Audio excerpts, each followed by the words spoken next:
शाळेचे अध्यक्ष आदरणीय श्री हनुमान भोंडवे सरांना विनंती करतो की त्यांनी आजचे प्रमुख अतिथी आदरणीय डॉक्टर श्री दिलीप स्वामी साहेब यांच्या ठिकाणी स्वागत करावे. मार्गदर्शन करणार आहे असला कुठलाही कार्यक्रम माझा नाही. ज्ञान देणे, मार्गदर्शन देणे, सल्ले देणे हे पण माझं काम नाहीये, ते मी करणार पण नाही. साहेबांची एक तळमळ आहे की त्यांनी एक कार्यक्रम आमचा जिल्हा परिषदचा स्वतः 3 तास बसून ऐकलेले होते.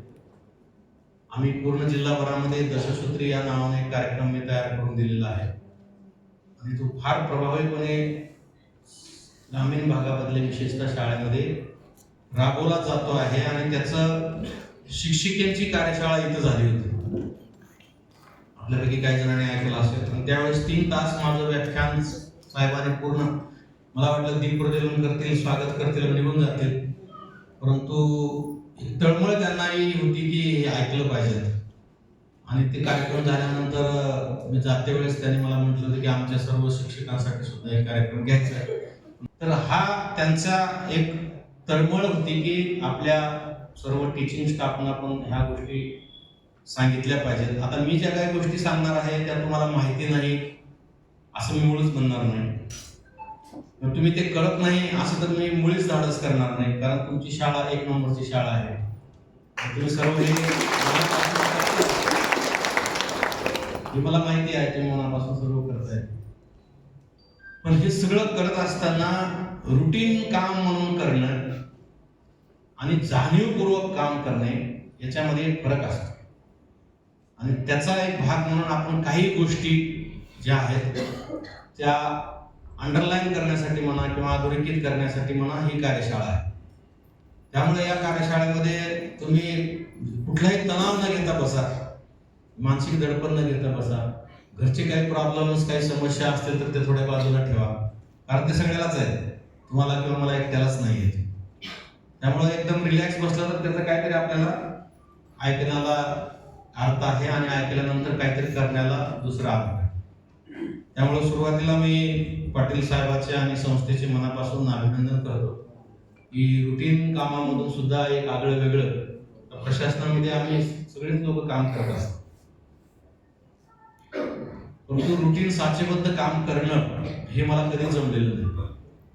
मी आतापर्यंतच्या कारकिर्दीमध्ये जवळजवळ 40 एक नवीन उपक्रम मी तयार केले. ते 40 पैकी 20 एक उपक्रम शासनाने IGT स्वीकारलेले आहेत. आता सरांनी फक्त एक स्वच्छ शाळा सुंदर शाळेचं उदाहरण दिलं. ते सुद्धा मी सोलापूरला CO असताना जिल्हा परिषदला कोरोना नंतर शाळेची अवस्था फार वाईट झाली. आता त्याचा प्रस्ताव करून गव्हर्नमेंटला पाठवा म्हणजे 5 वर्ष लागले असते पैसे मिळायला. म्हणून आम्ही स्वच्छ शाळा सुंदर शाळा एक कार्यक्रम तयार केला आणि लोकवर्गणीतून आम्ही 17 कोटी रुपये जमा केले. 17 कोटी फार कमी वाटतं ऐकायला फार कमी वाटतं. 17 कोटी लिहून बघितले की कळतं किती पैसे आहेत. आणि त्या 17 कोटीतून आम्ही 2600 शाळा इतक्या स्वच्छ सुंदर केल्या. आज 2-3 वर्ष झाले तरी सुद्धा कर्नाटक, आंध्रातले लोक त्या शाळा पाहायला येतात. आणि मग त्याचं सादरीकरण मी मुख्यमंत्री आणि शिक्षण मंत्री महोदयासमोर केलं होतं आणि त्याच्यानंतर त्यांनी तिथं जाहीर केलं होतं की हे पूर्ण राज्याला आम्ही लागू करू. आणि मग मुख्यमंत्र्याचं नाव देऊन मुख्यमंत्री स्वच्छ शाळा सुंदर शाळा असं नाव देऊन तो कार्यक्रम पूर्ण राज्याला लागू केला. मूळ विषयाला हात घालण्या अगोदर मी शिक्षण आणि आरोग्य विभागामध्ये माझं 60% लक्ष ह्या 2 विभागात घातलेलं आहे. म्हणजे CO असताना म्हणा, आता जिल्हाधिकारी असताना म्हणा, कारण हे 2 विभाग एवढे महत्वाचे आहेत. तुम्ही आता शहरी भागामध्ये आहे, शहरी भागातली तुमची शाळा आहे, तुमच्याकडे जे मुलं येतात ते चांगले वेल एज्युकेटेड पॅरेंट्सचेच असतात. काही गरीब असतील, काही अनएज्युकेटेड सुद्धा पॅरेंट असतील. परंतु ओव्हरऑल जिल्हा म्हणून जेव्हा आपण विचार करतो ग्रामीण भागामधली परिस्थिती, म्हणून शिक्षण क्षेत्रामध्ये एक 10 सूत्र मी तयार केले. ते पण मी काही, मला असं काही स्वप्न पडले रात्रीतून उठून सकाळी चहा पिता 10 मुद्दे लिहिलं असं नाही. तुमच्यासारख्या अनेक लोकांशी चर्चा केली, अशी शिक्षण तज्ञांशी चर्चा केली, शिक्षण संस्था चालकाशी चर्चा केली, विद्यार्थ्यांशी चर्चा केली, पालकाशी चर्चा केली, झोपडपट्टीत जाऊन झोपडपट्टीमध्ये बसून तिथल्या लोकांशी चर्चा केली आणि विविध वर्तमानपत्रातल्या येणाऱ्या बातम्या, सध्याची परिस्थिती, शाळा महाविद्यालयामध्ये घडणाऱ्या घटना, शाळा महाविद्यालयामध्ये सोडा आपण आपल्या घरी घडणाऱ्या घटना, ह्या सगळ्या बघून मी हे सूत्र तयार केले, जे की भविष्यासाठी अतिशय आवश्यक आहे. मी काही शिक्षण तज्ज्ञ नाही आहे, मी काही समाज सुधारक नाही आहे, परंतु एक तळमळ म्हणून मी हा कार्यक्रम केला आणि तो सोलापूर जिल्हा परिषदला खूप सक्सेस झाला. शेकडो सक्सेस स्टोरी त्याच्या येत आहेत. आजही मला रोज 5-25 फोन शिक्षक शिक्षिकेचे येत आहेत, तेव्हा आमच्या शाळेत असं घडलं, आमच्या शाळेत तसं घडलं, त्याच्या घरी असं चांगलं घडलं. हा एक चांगला घडवण्याचा कार्यक्रम आहे आणि इथं या जिल्ह्यात आल्यावर जिल्हाधिकारी म्हणून मला वेळ मिळणं फार कठीण आहे. मला जवळजवळ 58 डिपार्टमेंट सांभाळायचे. 58 डिपार्टमेंटच्या फाईल माझ्याकडे येतात. मी जवळजवळ 700 कमिट्याचा मी अध्यक्ष आहे. मला रोज 14 तास काम करायचं. तरी सुद्धा मी शाळेमध्ये जातो, मुख्याध्यापकाची कार्यशाळा घेतो, शिक्षकांच्या आमच्या मुख्याध्यापकाच्या कार्यशाळा झाल्या. आता शिक्षिका हे अत्यंत महत्वाचे, जिच्या हाती पाळण्याची दोरी ती जगाची उद्धारी म्हणतात. म्हणून मला असं वाटलं की कारण 50% शिक्षिका आहेत जिल्हा परिषदेमध्ये सुद्धा. आमच्याकडे 9%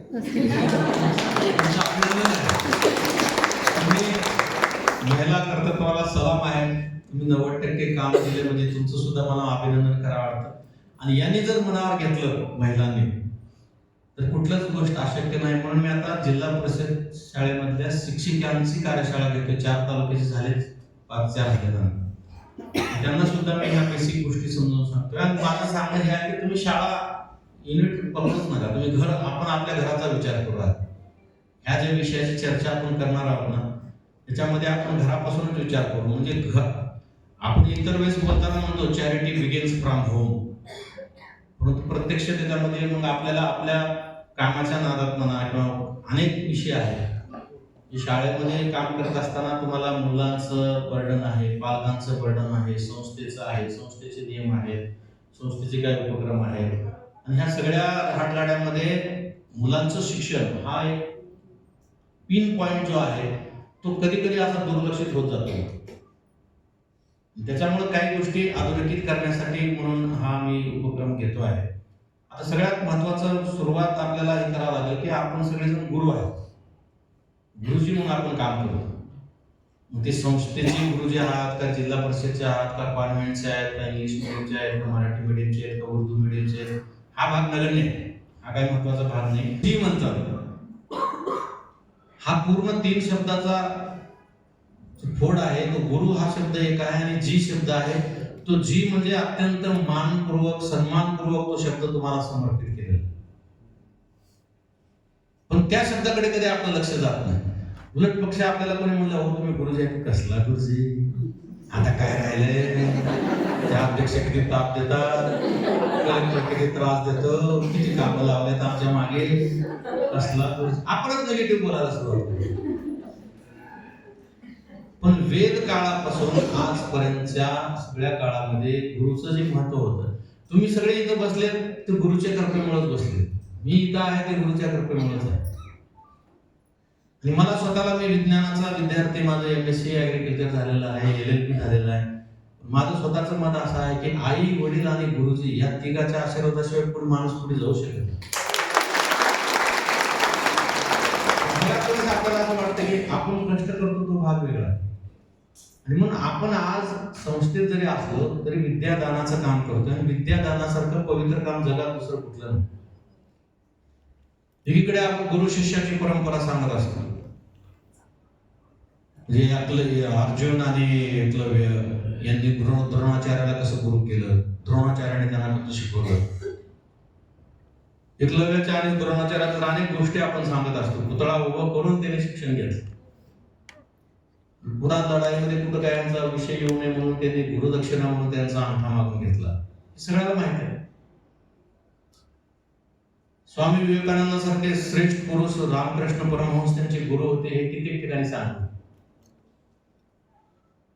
म्हणजे आपल्या पूर्ण भारतीय संस्कृतीला फार मोठा गुरु शिष्याचा इतिहास आहे. आपल्याला तेंडुलकराच्या बाबतीमध्ये माहित आहे, तेंडुलकराचे आचरेकर गुरुजी गुरु होते म्हणून आपण किती जणांना सांगतो. आणि असे अनेक लोक आहेत ज्यांनी इतिहासामध्ये नाव कमवलेलं आहे, त्यांचे पूर्णपणे गुरु होते आणि ते आपल्याला पण माहिती आहे. जेव्हा आपण गुरु झालो तेव्हा ह्या गोष्टी मात्र आपण विसरून जातो.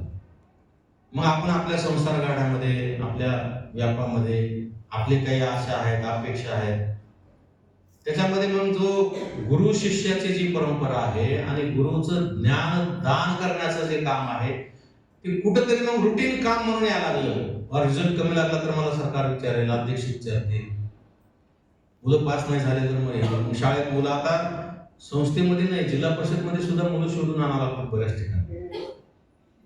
बरेच शिक्षक शिकवायचं काम सोडून पालकांच्या घरी चालले, टीसी द्या आम्हाला तुमच्या मुलाचं. उदारक परिस्थिती झालेली आहे काही भागामध्ये. आणि म्हणून मी सध्या काय करतोय की गुरुंना परत एकदा आठवण करून देतोय की तुम्ही कर्मचारी नाहीये, तुम्ही रुटीन काम करणारे लोक नाहीत. इतर कर्मचारी एखाद्या 2 दिवस काही उशीर केला तर काही फरक पडत नाही. पण जगामध्ये 2च लोक असे आहेत की त्यांना वेळेचे फार बंधन आहे आणि जगाने सगळ्यात जास्त मान त्यांना दिलेला आहे. एक डॉक्टर आणि दुसरे शिक्षक. डॉक्टरला आपण देवाचा दर्जा दिला आहे. आता चांगला असल्यावर देत नाही, दवाखान्यात ऍडमिट झाल्यावर बरोबर देत नाही. कारण आपल्याला जेव्हा वेळ येत नाही तोपर्यंत आपल्याला काय काय गोष्टी लक्षात येत नाही. म्हणजे अन्न हे पूर्ण परब्रह्म आहे असं म्हटलं जातं आपल्याकडे. इतर वेळेस म्हणल्यावर काय येतात लोक 2 दिवस उपाशी ठेवत्या मग कळते अन्न पूर्ण परब्रह्म काय आहे. तसंच आरोग्य व धनसंपदा ही इतक्या वेळेस आपण वाचतो लिहितो, पण त्याचं काय आरोग्य धनसंपदा कुठं आरोग्य धनसंपदा असू शकते का असं म्हणणारे लोक पाहिले. पण कोरोनामध्ये जेव्हा हॉस्पिटल फुल झाले आणि जायची वेळ आली तेव्हा लोकांना कळायला लागलं की आरोग्यच खरं धनसंपदा आहे. तसं गुरुच्या बाबतीमध्ये सुद्धा आपलं स्वतःचं महत्व आपल्याला कमी करून घेतलेलं. कारण आपल्या परंपरेने, म्हणजे तुम्ही कुठल्या धर्मात आहात, कुठल्या संप्रदायात आहात, कुठल्या जातीत आहेत याचं महत्व नाही. सगळ्या जातीमध्ये, सगळ्या धर्मामध्ये, सगळ्या संप्रदायामध्ये सगळ्या गुरूंनी त्यांच्या सर्वश्रेष्ठ पुरुषांनी हेच लिहून ठेवलेलं आहे, गुरुला महत्व द्या. वीरशैव संप्रदायामध्ये तर एक अभंग आहे, गुरु थोर म्हणावा की देव थोर म्हणावा, आधी नमस्कार कोणाशी करावा. बऱ्याच जणांना प्रश्न पडते ना, अरे काय लोक गुरु मोठा म्हणतात, काय देव? खरं तर देवच मोठा आहे. पण ते संतांनी उत्तर दिले, गुरु थोर म्हणावा की देव थोर म्हणावा, आधी नमस्कार कोणाशी करावा. मला भासतो सद्गुरु थोर वाटे, तयाच्या प्रसादे शिवसांब भेटे.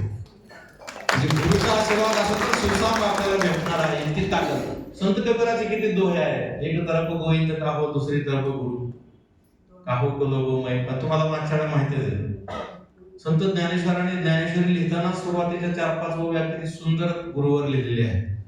ज्ञानेश्वराचे सुद्धा गुरु होते. ज्ञानेश्वराचा दुसरा एक अभंग आहे, त्याच्यात मला एक्झॅक्ट शब्द आठवत नाही, पण ते काय म्हणतात की एखाद्या रोपट्याला पाणी दिल्यानंतर त्या रोपट्याच्या शाखा कशा पल्लवित होतात, किंवा डोळ्यात अंजन घातल्यानंतर किंवा काजळ घातल्यानंतर डोळ्याची दृष्टी कशी स्पष्ट होते, तसं एखाद्या व्यक्तीला गुरुचं सानिध्य लागलं, गुरुचा आशीर्वाद लागला तर त्याच्या जीवनाच्या शाखा सुद्धा पल्लवित होतील आणि त्याचं जीवन सुद्धा दृष्टीसारखं स्पष्ट होईल. शेकडो उदाहरण आहेत, शेकडो अभंग आहेत, शेकडे दृष्टांत आहेत. पण दुर्दैवानं हे कमी होत चाललेलं आहे. त्याला तुम्ही आम्ही दोषी नाहीये, तो काळ आणि समाज दोषी आहे. पण कुठंतरी आपण हे थांबवलं पाहिजे. शिक्षकी पेशातलेच लोक कमी लेखतात, हे सगळ्यात दुर्दैवाची गोष्ट आहे. म्हणून शिक्षकांना तुम्ही बघा, तुम्ही शिकवलेले मुलं जर मोठे पदावर गेले किंवा मोठे काम केले तर भेटले ना, तर ते भर बाजारामध्ये सुद्धा येऊन तुमच्या पाया पडायला मागे पुढे बघणार नाही. आम्ही अनुभवलेले प्रसंग आहेत, आम्ही पण तसं केलेलं आहे बऱ्याच गुरुच्या बाबतीमध्ये. मला प्रसंग आठवतो, मला 1947 ला देश स्वातंत्र्य झाला, 1950 ला प्रजासत्ताक झाला. देश प्रजासत्ताक झाल्यानंतर केंद्रामध्ये पहिलं मंत्रिमंडळ स्थापित केलं गेलं. तो मंत्रिमंडळाची स्थापना झाल्या दुसऱ्या दिवशी आपल्या महाराष्ट्रातल्या एका खेड्यागावामध्ये एक शिक्षक रिटायर झालेले वयोवृद्ध शिक्षक, त्यातला मोठा चष्मा लावून त्या काळात ते वर्तमानपत्र वाचत बसले होते बाहेर झाडाखाली. दुपारची वेळ होती, गावात एखादा पोलीस आला तरी सगळं गाव घाबरून जायचं, कारण ब्रिटिशांची सत्ता नुकतीच संपलेली होती, दहशत होती पोलिसांची. गावात पोलीस गाडी तर फार दूरची गोष्ट, एक पोलीस जरी आला तरी गाव घाबरून जायचं. त्या काळामध्ये गावात एक पोलीस गाडी आली, पोलीस गाडीच्या मागे एक लाल दिव्याची कार आली, त्याच्या मागे एक पोलीस गाडी, सगळा गाव घाबरून गेला. या शिक्षकाने पण असं चष्मा खाली करून बघितलं, एवढे पोलीस गाड्या आल्या, ते पण घाबरून उठून उभं राहिले, आता काय गावावर आखण्यात आलं म्हणून. ते मुळात घाबरले होते, परंतु ते तेव्हा जास्त घाबरले जेव्हा या सगळ्या गाड्या त्यांच्या दारात येऊन थांबल्या. पण तेव्हा वॉल कंपाऊंड वगैरे संकल्पना होती. खेळाचे, आपण ग्रामीण भागातले कोणी असेल तर माहित असेल, दगड रचून असं खेळ राहायचं, थोडा दरवाजा राहायचा, मधून सगळं बाहेरचं रोडचं दिसायचं. सगळ्या गाड्या येऊन त्यांच्या खेळपटासमोर दारात थांबल्या. ते लटलट कापत होते गुरुजी. तेवढ्यात त्या लाल दिव्याच्या गाडीतून ते ग्रस्त उतरले, ताट ताट ताट ताट त्यांच्यापाशी आले आणि त्यांना काही कळण्याच्या अगोदर त्यांच्या पायावर डोकं ठेवलं आणि अश्रूला वाट मोकळी करून दिली. अक्षरशः त्या गुरुजीच्या पायावर अश्रूचे अभिषेक व्हायला लागला. त्यांना काय होते कळत नव्हते. त्याने त्या पाया पडणाऱ्या ग्रस्ताला बघून विचारलं, अरे बाबा काय प्रकार आहे, तू कोण आहे? तेव्हा त्याने सांगितलं, गुरुजी तुम्ही मला ओळखलं नाही का, मी तुमचा चिंत्या, तुम्ही मला मारू मारू गणित शिकवलं होतं म्हणून मी गणितज्ञ झालो आणि आज देशाचा अर्थमंत्री झालोय, पहिला अर्थमंत्री झालोय देशाचा. आणि काल शपथ घेतल्याबरोबर पहिलं दर्शन घ्यायला तुमच्याकडे मी आलो. ही किती जणांच्या आयुष्यामध्ये असा प्रसंग येतो? मी तुम्हाला 100 प्रसंग सांगतो इतिहासातले.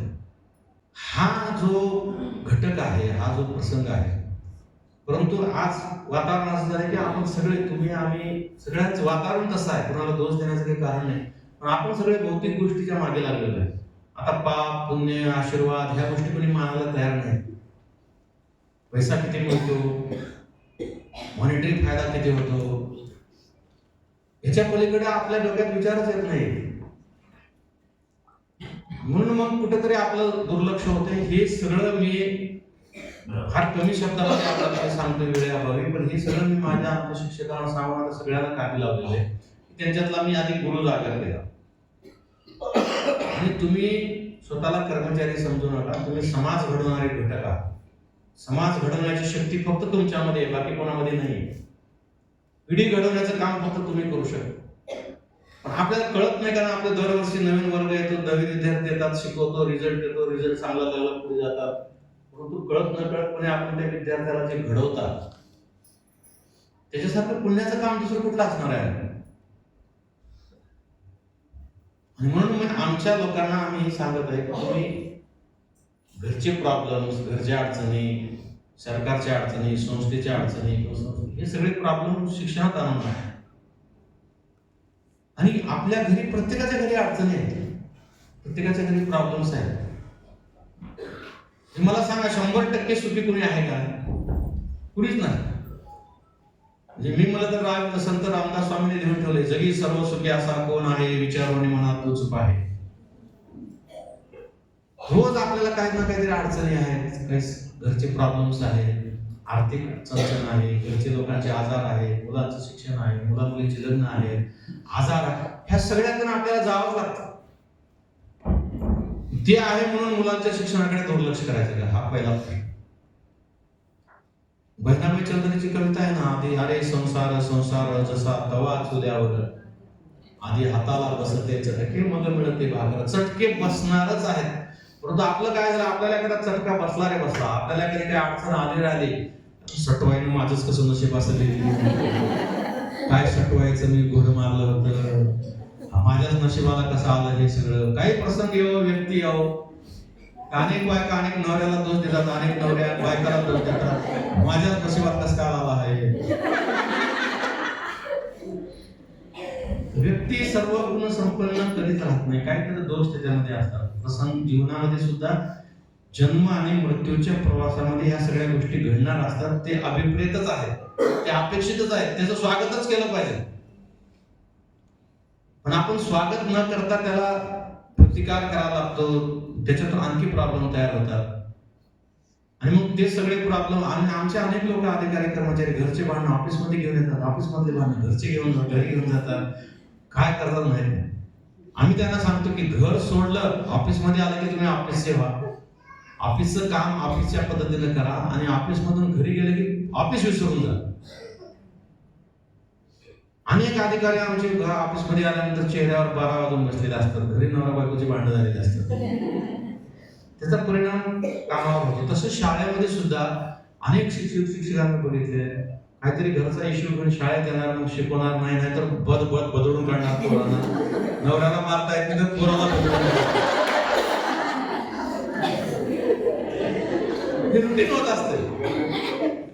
काय मी एका मित्राच्या घरी गेलो होतो, बाहेर चहा पीत बसला असताना मधून किचन मधून भांडे आदळण्याला आवाज आला. धनाधन भांडे आदळत होती ती माऊली घरातली. मित्राला विचारलं काय झालं रे? म्हणे आमचे भांडण झाले. भांडण झाले तर भांडे का आपटायला लागले? त्या भांड्यावर माझं नाव लिहिलंय. मला काय विचारून आपलं येत नाही. हे विषय शाळेत नाही आहे. प्रत्येकाच्या घरी भांडण लागतं. तुम्ही होतो, बऱ्याच ठिकाणी वाद होतो. भांडणं संसारामध्ये मिठापुरते भांडणं असले पण पाहिजे, पण त्याचा परिणाम आपल्या कुठल्याही जे काम आहे त्या कामावर होता कामा नये. या सगळ्या गोष्टीची जाणीव करून हे 10 सूत्र मी देतोय. बातम्याचं फोल्डर लावतो त्याच्यात बघा, तुम्हाला हे उपक्रम घेऊन मी फिरतोय, माझा स्वतःचा वेळ देतोय.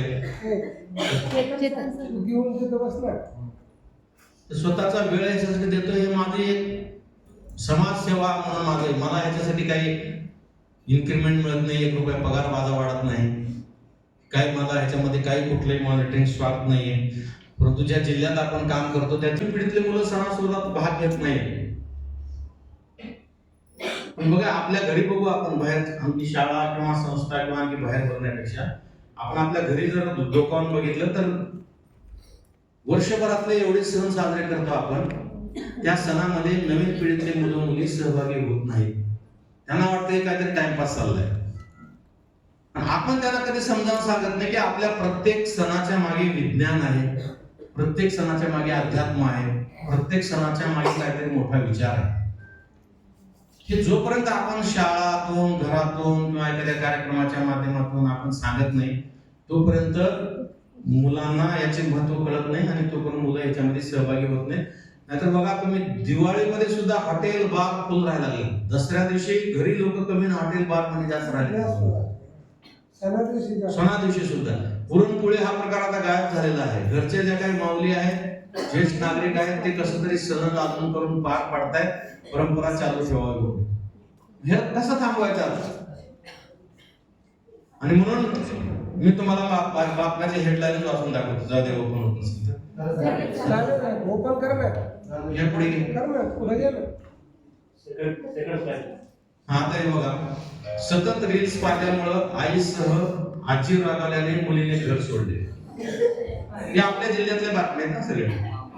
पूर्ण वाचत बसत नाही, फक्त हेडलाईन्स बघा 2 मिनिटांमध्ये. नेक्स्ट. मोबाईल वरून वडील रागावल्यास मुलाने घर सोडले.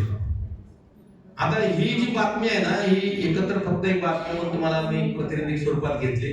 तुम्हाला सांगतो, मागच्या वर्षी 81 मुला मुलीने घर सोडून गेले.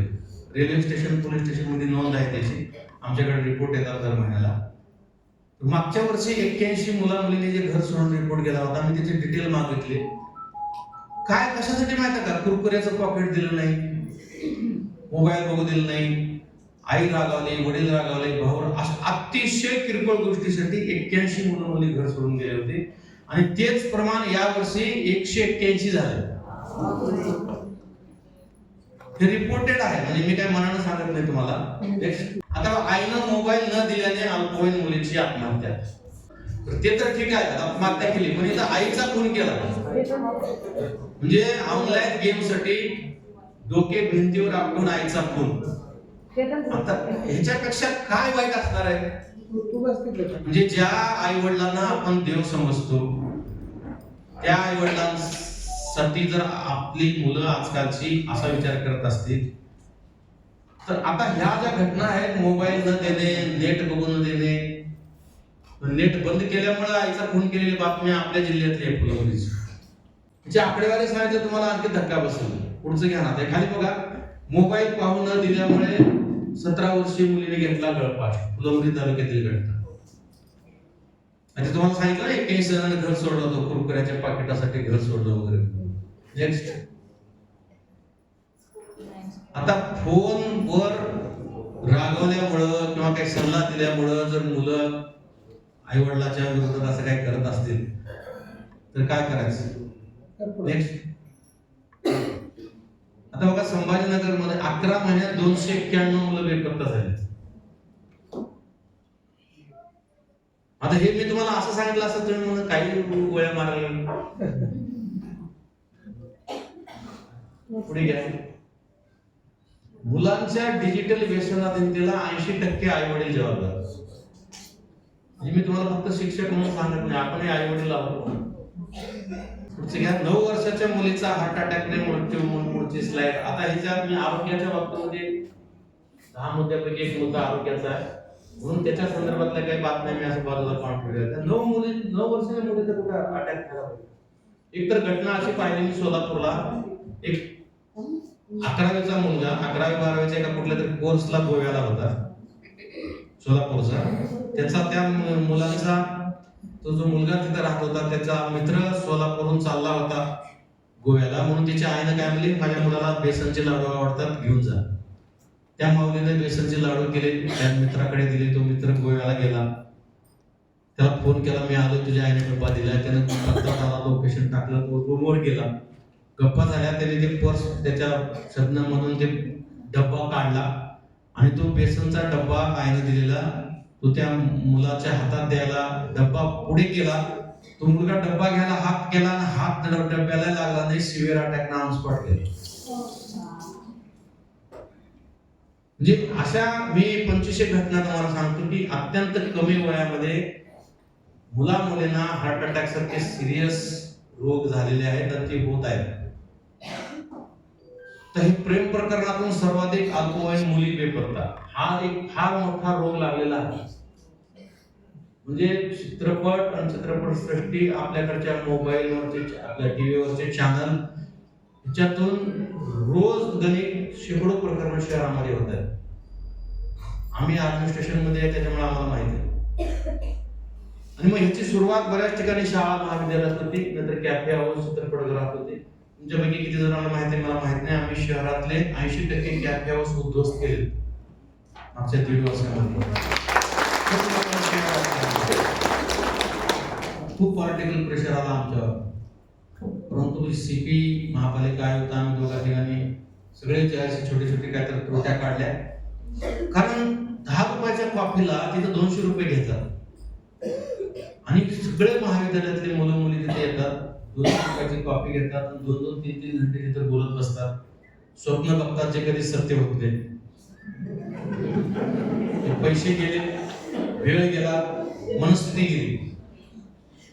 महात्मा फुलेचं आहे ना, एवढं अविद्येने केलं तसं आहे ते, म्हणून ते आम्ही उद्ध्वस्त केले. आता ऐकत नाहीत मुलं मुली, तर काय करायचं? आता जे काही कॅफे हाऊस आहेत त्यांना सांगितले पडदे लावायचं नाही, खिडक्या उघड्या ठेवायच्या, रेट कॉफीचे ह्याच्यापेक्षा 1 पैसा जास्त घ्यायचा नाही आणि 10 मिनिटापेक्षा जास्त कोणाला बसू द्यायचं.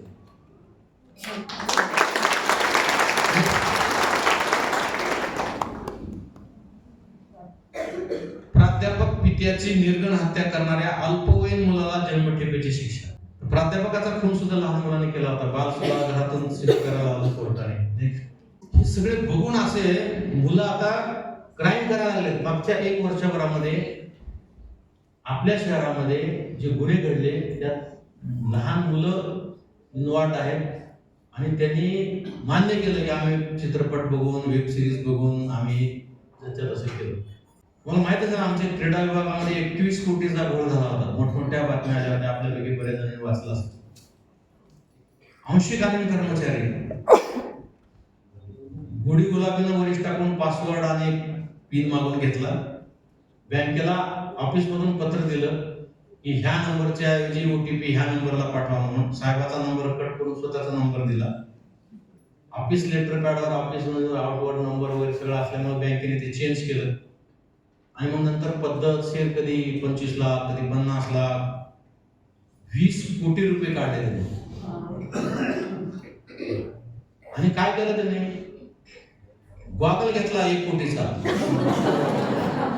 हिरे लावलेला मैत्रिणीला मर्सिडीज कार भेट दिली, मुंबई पुण्यात मैत्रिणीला फ्लॅट घेऊन दिले, 6 महिने फुल मजा केली. आता किती दिवस, 2 वर्ष झालं जेलमध्ये, 1.5 वर्ष झालं. हे सगळं असं चाललेलं आहे. त्याच्यामुळे पुढे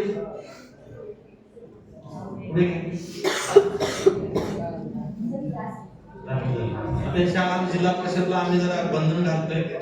हे जर बातम्या दुसरं फोल्डरला, मग आता ही दशसूत्री काय आहे त्याच्याकडे आपण शिकतो.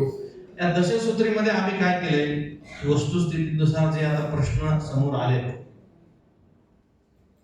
आता त्याच्यात आता हे सगळ्या बातम्या दाखवल्या, ह्याचं एकमेव कारण आहे संस्काराचा अभाव. आणि तुम्हाला माहित असेल किंवा तुम्ही थोडं चिंतन मनन करा, अतिशय विदारक परिस्थिती झाली. आज पूर्वी जर आपण कोणाच्या घरी गेलो तर गेल्या गेल्या आपल्याला हातपाय धुवायला पाणी दिलं जायचं, फाटकी सतरंजी, वाकळ, पोतं अंतरलं जायचं. गरिबी मी म्हणायची, परंतु मनाची श्रीमंती दुथंडी व्हावंच. श्रीमंती भरपूर झालेली. तुम्ही एखाद्याच्या घरी गेल्यावर तुम्हाला भारी भारी सोफा सेट हे ते सगळं, पण तुम्हाला कोणी विचारणार नाही. सगळे मोबाईल टॅब मध्ये बसलेले असतील, टीव्ही समोर बसलेले असतील, मुलं तर उठायला तयार नाही जागेवर. इतका फरक ह्या 10 वर्षात झालाय. आणि मग ती व्यसनाच्या मागे लागणं, म्हणजे दारू पिणं, बियर पिणं, विस्की पिणं म्हणजे स्टँडर्ड काहीतरी आहे म्हणणं, मानून घेणं, दुसऱ्याला असं कन्व्हिन्स करणं. मग हे कुठंतरी जाणीवपूर्वक घेणं. म्हणजे 10 म्हणजे दशसूत्रीची आवश्यकता का पडली, तर एक शैक्षणिक प्रगतीचा आलेख, ग्रामीण भागातील विद्यार्थ्यांची स्थिती, जुन्या अध्यापन पद्धती, साचेबद्ध शिक्षण पद्धती, संस्कार संस्कृतीपासून मुले दूर जाणे, देशप्रेम, मातृपितृ भक्ती, गुरुचा अभाव, भविष्यवेधी शिक्षणाचा अभाव, या सगळ्या गोष्टी असल्यामुळं दशसूत्री मला तयार करावं वाटली आणि मी अतोनात मेहनत घेऊन ही तयार केलेली. पुढे आता निर्मिती कशी केली? निर्मिती आता सुरुवातीला सांगितल्याप्रमाणे मला वाटलं म्हणून मी तयार नाही केली. मी सोलापूरला सगळ्या शिक्षकांची निबंध स्पर्धा घेतली. मला त्यांचं अक्षरही तपासायचं होतं, ग्रामरही तपासायचं होतं. पण त्यांना जर असं म्हणलं असतं तर मला सगळे मोर्चा काढून मला निषेध नोंदवला असता, माझे पुतळे जाळे असते संघटनेने. म्हणून गुढीने त्यांना काय म्हणलं की मला तुमच्याकडून सल्ले घ्यायचे आहे, तुमच्याकडून मला मार्गदर्शन घ्यायचं आहे. असं म्हणल्यानं सगळे तयार झाले. 100% शिक्षक निबंध स्पर्धेत भाग घेतले आणि त्यांना विषय दिला होता की शिक्षण प्रणालीमध्ये सुधारणा करण्यासाठी काय करायला पाहिजे. आणि मग त्याच्यातले प्रत्येक तालुक्यातले 10 चांगले निबंध निवडले आणि मग त्याच्यातून मी प्रत्येक तालुक्यातले 10 तालुक्याचे 100 निबंध मी वाचले. आणि एकंदरीत मग त्यांची मराठीची गुणवत्ता काय आहे, मराठीचा खून मराठी माणूसच करतो हे मी तिथेही बघितले. मग त्याच्यातून काय मुद्दे आले ते घेतले. शिक्षण तज्ञ सल्लामसलत, शिक्षण विभागातील अधिकाऱ्यांशी चर्चा, पालक विद्यार्थ्यांसोबत चर्चा, शाळा व्यवस्थापन समिती आहेत ग्रामीण भागामध्ये त्यांच्यासोबत चर्चा, याचे काही आर्टिकल येतात, मासिक आहेत काही शिक्षण विभागाचे, काही एनजीओचे मासिक आहेत शिक्षणाचे, ते सगळं अभ्यास करून ही दशसूत्रीची निर्मिती केली. आता 10 सूत्र कोणते तुम्हाला दाखवतो. तर हे 10 सूत्र त्याच्यामध्ये आपण दिलेली आहे, ज्यामध्ये गुणवत्तापूर्ण शिक्षण, स्पर्धाक्षम विद्यार्थी घडवणे, आरोग्यक्षम विद्यार्थी घडवणे, संस्कारक्षम विद्यार्थी घडवणे, IT क्षम विद्यार्थी घडवणे, कौशल्य आणि स्वावलंबिता शिकवणे, आनंददायी शिक्षक, मुलींची सुरक्षितता, महिलांचा सन्मान आणि आत्मविश्वास जागृती, स्ववैयक्तिक प्रोत्साहन, सुप्त गुण शोधून काढणे आणि नवशिक्षण पद्धतीमध्ये शिक्षकांनी अद्यावत होणे. ह्या 10 पॉइंटवर आमच्या सगळ्या शाळेमध्ये जिल्हा परिषदच्या काम चालू आहे. आणि मला सांगायला आनंद आहे की मागच्या 1 वर्षामध्ये आमच्या जिल्हा परिषद शाळेची वाचन क्षमता जी 29व्या नंबरवर होती राज्यात, ती आता 9व्या नंबरवर आली. आणि याच्यामुळे मुख्यमंत्री महोदयाने आमचा सत्कार केला. तो माझा सत्कार जरी प्रत्यक्षदर्शी झाला असेल तर तो सत्कार आमच्या सगळ्या शिक्षकांचा आहे. आणि 1 वर्षामध्ये एवढी झेप, हे रेकॉर्डेड आहे, लोकसत्ता आणि महाराष्ट्र शासन सर्वे करून काढलेला सगळ्याच. आणि संस्काराच्या दृष्टिकोनातून अनेक पॉझिटिव्ह घटना समोर येतात. आता एका विषयावर 2-2 मिनिट मी सांगतो, जास्त वेळ आपला घेणार नाही. यामध्ये आता गुणवत्तापूर्ण शिक्षण प्रदान करणे, आपण आता गुणवत्तापूर्ण शिक्षण देतोच आहोत, देत नाही असं नाही, परंतु त्याला आणखी कसं मॉडिफाय करता येईल. मुलांना जास्तीत जास्त लक्षात राहील अशा पद्धतीने कसं करता येईल, त्याला जोडून कडून आपण काय करतो, पुस्तकात जेवढं आहे तेवढं शिकवतो. काही शाळेमध्ये पुस्तकाच्या अगोदरचं पुस्तकाच्या नंतरचं पण शिकवलं जातं. तेव्हा गुणवत्ता म्हणजे काय, एक दुसरा विषय मला तुम्हाला सांगायचा आवडेल. आपल्या सगळ्यांना असं वाटतं की माझ्या मुलामुलींनी 100% मार्क घेतले पाहिजे. सगळ्या संस्थेचं टार्गेट तेच आहे, आई वडील म्हणून आपलं टार्गेट तेच आहे, आणि मुलं किंवा विद्यार्थी म्हणून त्यांचं सुद्धा टार्गेट तेच आहे. पण मी तुम्हाला अत्यंत जाणीवपूर्वक सांगतो की 100% मार्क घेणं म्हणजे जीवन यशस्वी होणं नाहीये. ह्या 100% मार्क घेण्याच्या आग्रहामुळे अनेक मुलांनी आत्महत्या केली. जीवापेक्षा महत्वाचं आहे. मागे परवा ते दिव्य मराठी पेपरने एक कार्यशाळा ठेवली होती. जेवढे काही कोचिंग क्लासेस आहेत त्यांना काय पुरस्कार वगैरे द्यायचा होता. ताज हॉटेलमध्ये कार्यक्रम होता, मला अध्यक्ष म्हणून बोललो होतो. त्या भाषणामध्ये त्यांचं मी अभिनंदन वगैरे करायचं सोडून देऊन त्यांना उलट घेतलं. मी ते मोहना शिव्या घातल्या असतील बऱ्याच. ते भाषणाला उभं राहिल्यावर मी त्यांना पुरस्कार भेटला, त्यांचं अभिनंदन वगैरे केलं. पण त्यांना मी एक प्रश्न विचारला की मागच्या 1 वर्षामध्ये आपल्या शहरामध्ये किती मुला मुलींनी आत्महत्या केल्या, तुम्ही फक्त आकडा सांगा. 2-2.5 मिनिट मी पॉज घेतला. पुन्हा सांगता का? मग मी त्यांना सांगितलं की 21 मुला मुलींनी शहरात आत्महत्या केली. कशामुळे? तर फक्त तुमच्या प्रेशरमुळे. 100% मार्क मिळाले पाहिजे, आणि 100% मार्क घेतलेले मुलं अनेक, म्हणजे 80% जास्त मुलं हे जीवनात अयशस्वी झालेले. फक्त 10वीचा निकाल लागला, 12वीचा निकाल लागला, पेपरला फोटो आला तेव्हा होतो एवढं समाधान, ह्याच्या पलीकडे काही नाही. कारण हे 100% मार्क कमाई करत असताना तुम्ही बाकी स्पोर्ट्स, संस्कार, संस्कृती, माणुसकी ह्या सगळ्या गोष्टीचं फार माती करून टाकलेली असते. म्हणून गुणवत्तापूर्ण शिक्षण देताना अकॅडमिक पुस्तकामधलं शिकवायचं आहे, पण त्याच्यासोबत जगातल्या गोष्टी पण आपल्याला शिकवायच्या. आज 10वी-12वीचा निकाल लागला की पुढचे 15 दिवस दररोज एक बातमी येते, हिने आत्महत्या केली, त्याने आत्महत्या केली, याने गळफास घेतला, याने गळफास घेतला, याने विषारी औषध घेतलं. काय वाटतं असेल त्यांच्या आईवडिलांना? हे आजचं नाही, मागच्या 10-15 वर्षापासून दरवेळी तुम्ही मला निकाल लागले, घरून पण प्रेशर देऊन ठेवलेला असतं, शाळेत पण प्रेशर दिलेलं असते. म्हणजे कमजोर मनाचे मुलं मुली आहेत हे पाऊल उचलतात, आणि जीव इतका म्हणजे हे झालाय की ह्या मार्क कमी पडले म्हणून आत्महत्या, आईवडील लागले म्हणून आत्महत्या. दुसरा एक नवीन प्रकार सुरू झालाय पाटील साहेब. आता स्टेटस आणि डीपी ठेवायसाठी नको तिथं जाऊन फोटो काढायला लागले, त्याच्यात 10-15 मुलं आपले गेले. मागच्या वर्षात 12 मुलं मुली त्याच्यामध्ये डेथ झाले 3 महिन्याच्या कालावधीत. दौलताबादच्या घाटामध्ये ती मुलगी कार चालवत होती, दुसरे फोटो काढत होते कार सहित.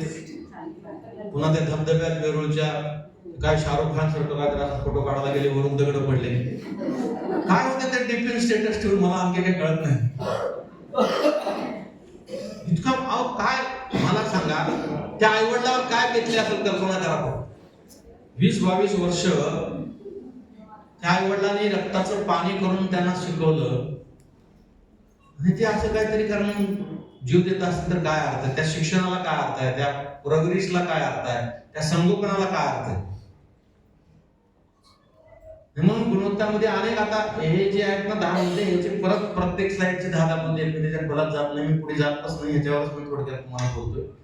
आणि या प्रत्येक मुद्द्यावर परत 10 मुद्दे आहेत. म्हणजे आता गुणवत्तापूर्ण द्यायचं म्हणजे काय करायचं, संस्कारक्षम म्हणजे काय करायचं, ते आम्ही आता जिल्हा परिषदमध्ये डिटेल त्यांना करावं लागते, म्हणून आम्ही ते डिटेल केले. आणि मी हे जवळजवळ 3-3.25 तास मी स्वतः बोलतो. पाटील साहेब साक्षीदार आहेत.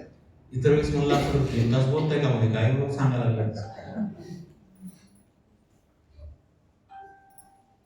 त्याच्यानंतर हा स्पर्धाक्षम विद्यार्थी घडवणे. आपल्या राज्याचं UPSC मध्ये सक्सेसचं प्रमाण 2% आहे. सगळे लोक राजकारणी हे ते गप्पा मारणारे, सगळे IAS IPS सगळे तिकडचे जे तर बिहारचे, यूपीचे, एमपीचे, आपल्याकडचे काय नाही. आपल्या महाराष्ट्रामध्ये इतके आय एस अधिकारी असताना बोटावर मोजण्या इतकेच महाराष्ट्रातले. आता ह्या 2-3 वर्षामध्ये प्रमाण बऱ्यापैकी वाढलंय. एमपीएससी असेल, यूपीएससी असेल, एनडीए असेल, भाभा रिसर्च स्टेशनचे असतील, सायंटिफिक रिसर्च इन्स्टिट्यूटचे असतील, आर्मीचे असतील, ह्या सगळ्या कॉम्पिटेटिव्ह एक्झामची तयारी आपले लोक कधी करतात? दुसरीकडे कुठे नोकरी लागणार गेली म्हणून करतात. ग्रॅज्युएट झाल्यावर, पोस्ट ग्रॅज्युएट झाल्यावर अभ्यास करून कुठलाही पोरगा एमपीएससी यूपीएससी होत नाही.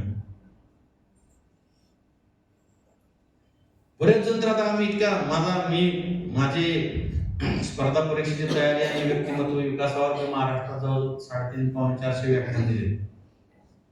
मुलामुलीशी नंतर चर्चा करताना काय करतात तर मग आम्ही एमपीएससी करतो, पुढे आम्ही यूपीएससी करतो. म्हणजे एमपीएससी यूपीएससी करायची गोष्ट नाहीये. हे काय नोकरी करतो कर म्हणल्यासारखं तुम्ही सांगताय. मला करतो म्हणजे काय करताय? नाही म्हणजे आम्ही तयारी करतो. कधी पण सुरू केली, कालच सुरू केली.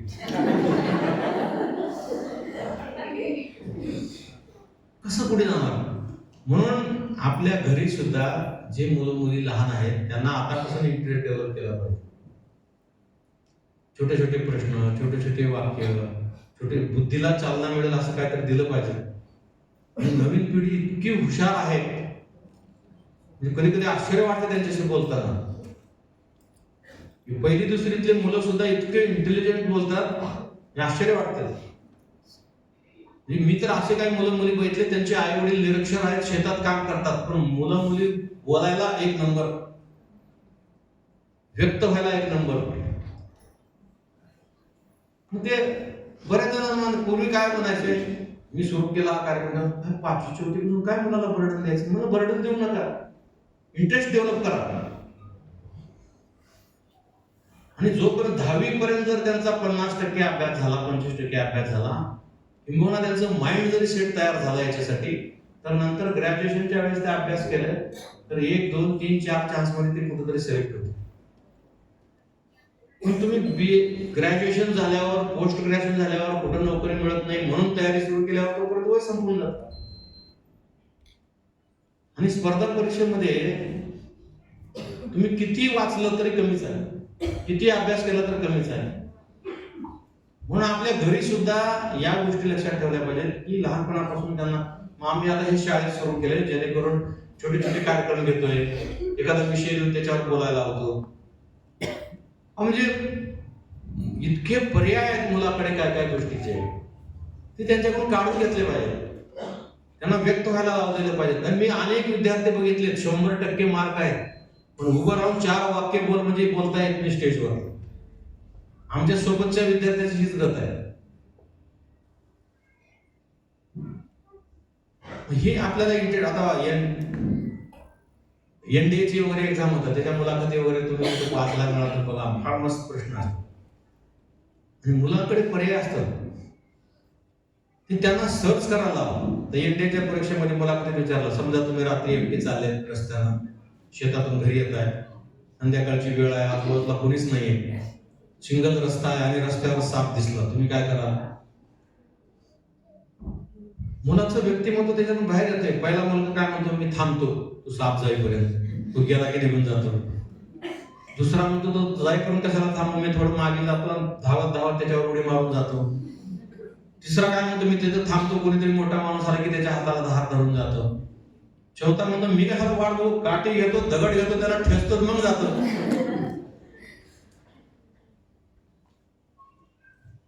मग हे त्यांच्या डोक्यातलं काढायसाठी आपल्याला शाळेमध्ये छोटे छोटे प्रयोग, कधीतरी एखाद्या तास, आपण काय त्या टाइम टेबलला फार स्टिकअप राहतो.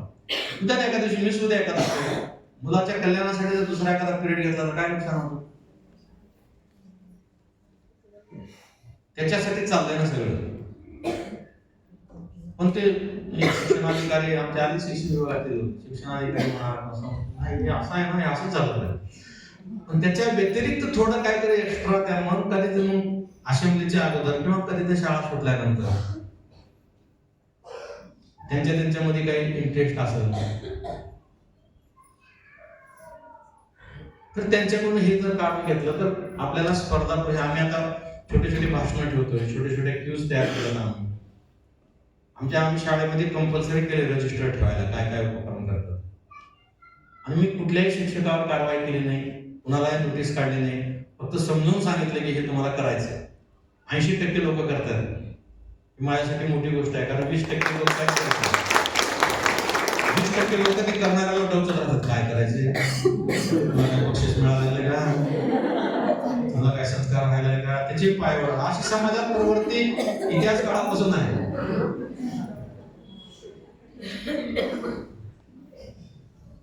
तिसरा, आता आरोग्यक्षम विद्यार्थी घडवणे. मी तुम्हाला ती बातमी दाखवली 9 वर्षाच्या मुलीची HSL. आज तुम्हाला प्रश्न पडला असेल की शाळेमध्ये आरोग्याचा काय संबंध आहे ना, आम्ही शिक्षक आहोत, आम्हाला काय, आम्ही काय डॉक्टर आहेत का, वाटतंय.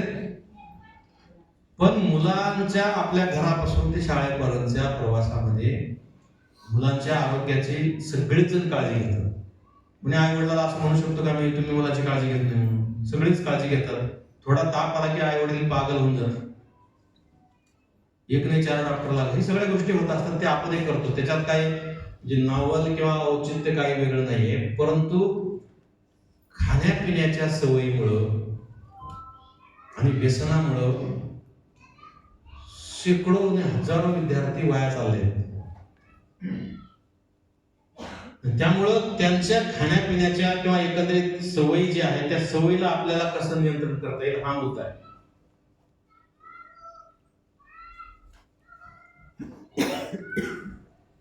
जे आता फास्ट फूड खाण्यात प्रकार सुरू आहे ना, त्याच्यामुळे 60-70% मुलाचे डायजेस्टिव्ह सिस्टीम खराब झाले. मी स्वतः तपासले सोलापूरला, मी तुम्हाला सांगतो. विशेषतः जे शहरामध्ये मुलं आहेत आणि शहराच्या अवतीभोवती मुलं आहेत, कारण त्याला आपण उलय दिले स्टँडर्डपणाचं. आणि मग हे सगळे पदार्थ आता मी तर आमच्या शिक्षण विभागाच्या लोकांना सांगतो, मला कुठल्याही शाळेत घेऊन जा, इंटरव्ह्यू मध्ये मी गेटला थांबतो आणि गेटला थांबून सांगतो कुणाच्या डब्यात काय आहे. इतकं कॉन्फिडन्सली मी सांगतो तुम्हाला. कारण ज्या मुलांच्या डब्यामध्ये भाजी पोळी असं काही पदार्थ असतो ते मुलं दूर बसलेले असतात. कारण हे सो कॉल्ड स्टँडर्ड मुलं त्यांना जवळ बसू देत नाही. ज्यांच्या डब्यात पावभाजी, पिझ्झा, बर्गर, नूडल्स, अमकं डमकं, घरच्या लोकांना बरं वाटतं 2 मिनिटात तयार होते, कोण कष्ट घ्या. कशी परिस्थिती विचित्र झाली. पूर्वी आमचे माय मावली तुमच्या आमच्या सगळ्यांच्या घरी 25 लोक आले तरी 10 मिनिटात बेसन भाकरी करून जेव घालायचे आनंदानं. ते आता घरी 2 लोक आले तरी कुठल्या हॉटेलमध्ये जायची चर्चा होती. आणि घरी लिहिलेलं असतं अतिथी देवो भव. सर्रास चाललंय. कुठल्या हॉटेलमध्ये जेवायला जाऊ ह्याच्यावर जेवढी चर्चा होती ना तेवढ्या स्वयंपाक जेवण होतं. आणि मग जाहिरातीचा एवढा प्रभाव मुलावर आणि फॅमिलीवर आहे. आणि मग हे पदार्थ खाल्ल्यामुळे आत काय होते, एखाद्या तुमच्या डॉक्टर मित्रमैत्रिणीला विचारा. आपल्याला काय वाटतं बऱ्याच वेळेस, अरे मला खायला मिळालं नाही, ते करून मागते द्या ना. आमच्याही घरी तसंच होतं. ते एखाद्या वेळेस अपवाद म्हणून ठीक आहे, जेव्हा ते रुटीन होतं. मी स्वतः सोनोग्राफी केले विद्यार्थ्यांचे, बघितले की मुलांचं आयुष्य फार कमी आहे. किती लाड करायचे, कसे लाड करायचे हे आता प्रत्येक शिक्षकाने पालकांनी ठरवलं पाहिजे. आणि म्हणून पालकांच्या मीटिंगमध्ये हे सांगितलं पाहिजे. तुम्ही म्हणा फक्त शिक्षकाला सांगून साहेब थांबले का. आम्ही मागच्या 3 महिन्यामध्ये 2 वेळेस पालकांच्या सभा घेतल्या. 2000 शाळेमध्ये एकाच वेळेस पालक सभा घेतल्या. ग्रामीण भागामध्ये हा कन्सेप्ट नव्हता पूर्वी. कॉन्व्हेंटमध्ये किंवा शहरामध्ये होते, तुमच्याकडे होत असेल पालक सभा वगैरे. जिल्हा परिषद शाळेत कोण पालकाला बोलवलं, पण आम्ही मागच्या वर्षीपासून पालक सभा सुरू केली. त्यांना पण सांगतोय मुलावर असतं. आणि मग ह्या सवयी, पुन्हा मित्रांची कंपनी मिळते. आधी मग तंबाखू खायचं, मग तंबाखूचं गुटख्यावर जातंय, मग गुटख्याचं ड्रगवर जातंय, ड्रगचं मग दारूवर जातंय. घरी आपल्याला काहीच कळत नाही, शाळेत पण कळत नाही. म्हणून आम्ही जेवढ्या शाळाच्या अवतीभोवती टपऱ्या होत्या ना त्या सगळ्या टपऱ्या आम्ही उद्ध्वस्त करून टाकल्या. सगळ्या पोलीस स्टेशनला सांगितलेलं शाळेच्या अवतीभोवती टपरी दिसलं तुम्हाला आम्ही जबाबदार धरू. एकतर तिथं बसून काही विकलं जाते, दुसरे टपोरी पोरं तिथं बसून येणाऱ्या मुलीची छेड काढतात, कॉमेंट करतात. तर आरोग्यक्षम विद्यार्थी घडवण्यामध्ये मला असं वाटतंय की महिन्यातून 15 दिवसातून एखाद्या मुलांसाठी व्याख्यान, एखादी कार्यशाळा, आरोग्य तपासणी, मग त्यांना त्याचं काय तुम्ही खाताय आणि त्याच्यानंतर काय होतंय याचं मार्गदर्शन आपण केलं पाहिजे, कारण ते आई वडिलाचं आहे. ते करत असताना आपणही सांगितलं तर विश्वास ठेवत नाही, मुलं फार हुशार झाले, हे शिक्षक आहे ह्याला काय माहिती आरोग्याचं. म्हणून आम्ही डॉक्टरांचे व्याख्यान ठेवतोय, कंपाऊंडर, नर्सचे व्याख्यान ठेवतोय जे की आरोग्य क्षेत्रात काम करणारे नाही. एकंदरीत समाजाची परिस्थिती अशी झाली ना, म्हणजे मी तर आमच्या लोकांना सांगतो की समजा आता कार्यशाळा झाली, इथून मी गेलो बाहेर आणि मला कुठेतरी ताक दिसलं म्हणून मी ताक पीत थांबलो, नारळ दिसला म्हणून नारळ पाणी पीत थांबलो, तर तुमच्यापैकी मला बघणारे काय म्हणून, काही येडा साहेब आहे नारळ काय, काही येडा साहेब आहे ताक प्यायला थांबलंय. पण तेच जर मी कुठली तर जाहिरात येणाऱ्या बाटली बिटली घेऊन थांबलो ना, साहेब स्टँडर्ड आहे. आता विष प्यायला त्याचं काही नाही, पण दिसायला लागला स्टँडर्ड. बंद बाटलीतल्या पेयामध्ये विषापेक्षा दुसरं काही नाही, फक्त ते इमिडिएटली चढत नाही विष, म्हणून आपल्याला कळत नाही. ह्या छोट्या छोट्या गोष्टी आहेत. भाजी भाकर ठेचा चटणी हेच खरं आपलं अन्न आहे.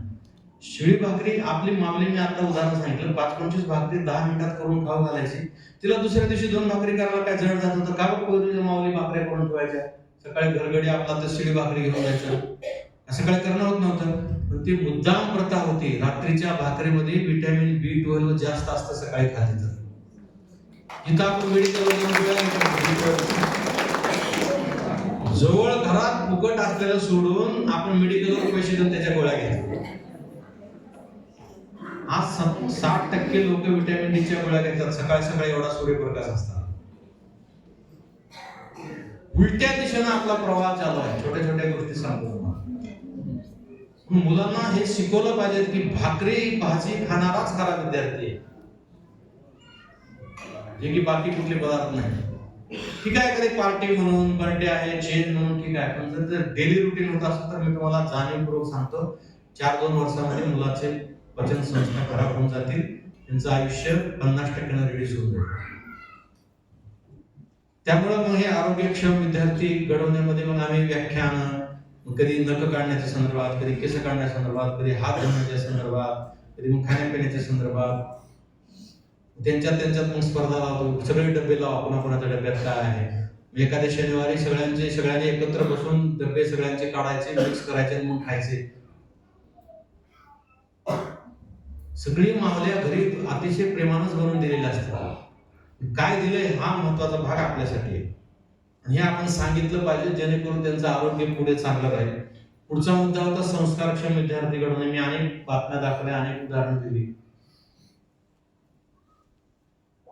मी सिरियसली कधीतरी विचार करून 1 तास तुम्ही विचार करा घरी गेल्यानंतर,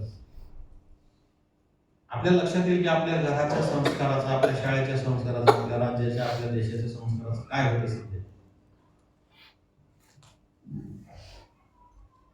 आणि सगळ्यात महत्वाचं म्हणजे घरातले आपले टीव्ही. सगळ्यात धोकादायक वस्तू म्हणजे काय असेल तर घरातले टीव्ही आणि ते सगळे चॅनल. काही सिरियल तर मला जाणीवपूर्वक असं वाटतंय की आपलं घर बर्बाद करायसाठीच केलेले आहे. आणि हा तुम्हाला विनोद जरी वाटत असेल तर ही वस्तुस्थिती आहे. काही देशातल्या लोकांनी सांगता येत नाही, आणि ह्या सगळ्या सिरियल आपण मुला मुलीसोबत बसून बघतो. सगळे काय, ड्रग्स, मारामारी, दारू, व्यसन, घर फोडणारे सगळे विषय, सगळे आपण एकत्र बसतो मुला मुलीसोबत बघत. त्याचा इनडायरेक्टली परिणाम होतो. ह्या ज्या बातम्या दाखवल्यानं मुलांनी कबूल केलं, हे बघून आम्ही केलं म्हणून. आणि मला सांगा, घरचा टीव्ही जर बंद केला ना, मी तुम्हाला लिहून देतो पाटील साहेब, 50% प्रॉब्लेम सॉल्व्ह.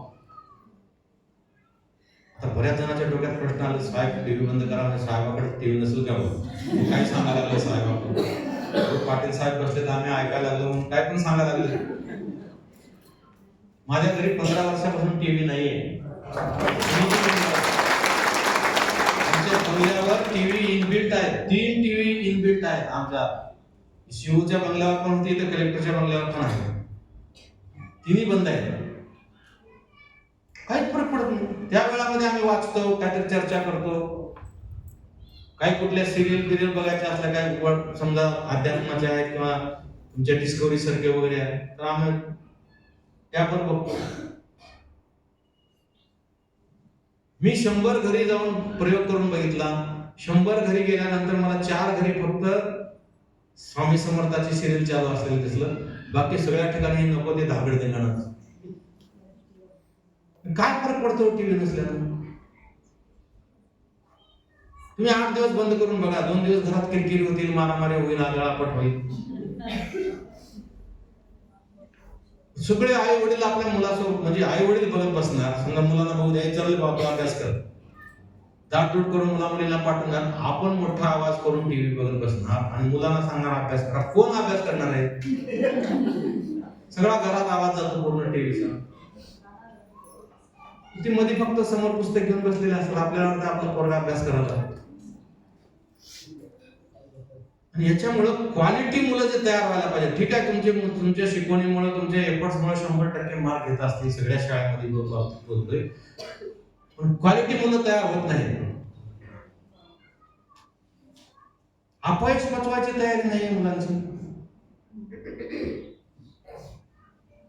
माझं परवा एस्कॉन मंदिरामध्ये इंजिनिअरिंग मेडिकल कॉलेजची मुलं मुली येतात.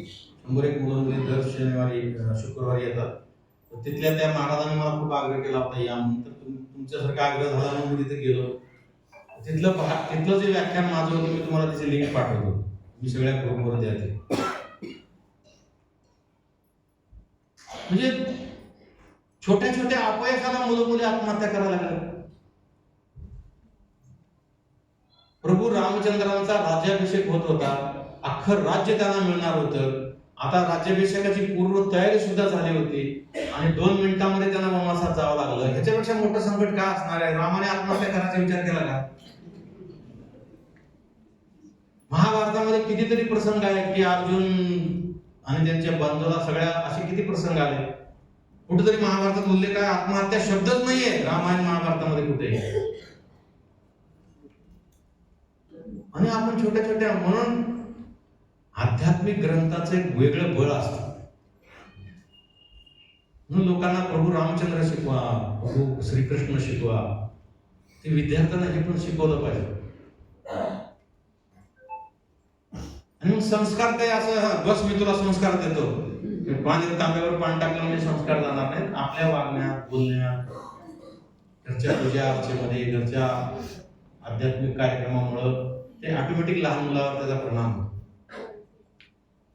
माझं तर तुम्हाला सांगणं आहे की जे काही आपले धार्मिक ग्रंथ आहेत ते तुम्ही वाचायला सुरुवात करा. आपण ना ज्ञानेश्वरी वाचलेली असते, ना भगवद्गीता वाचलेली असते, ना पुराण वाचलेलं असतं. सगळे धार्मिक ग्रंथ अतिशय चांगले आहेत. कधी तर वेळ काढून वाचा. पण आता काय झालं पाटील साहेब, वाचणं म्हणजे मी काहीतरी थोतांडचपणा वाटायला लागला. म्हणून आम्ही वाचाल तर वाचाल नावाचा कार्यक्रम सुरू केला, म्हणजे सोलापूरपासून सुरू केलेला. वाचनाला आम्ही महत्व देतोय. विद्यार्थ्यांनी वाचलं पाहिजे, शिक्षकांनी वाचलं पाहिजे, पालकांनी वाचलं पाहिजे. आम्ही आता पालकालाही वाचायला आहोत. वाचाल तर वाचाल या कार्यक्रमामध्ये. आणि वाचनाबद्दल काय झालं तुम्हाला माझे 2 अनुभव सांगतो. मला वाटतं त्या कार्यशाळेत पण सांगितलं होतं. स्वतःचा अनुभव सांगतो. वाचनाला आपण किती हे तुच्छ लेखायला लागलो आजकाल. म्हणजे मागच्या दिवाळीमध्ये मी असंच,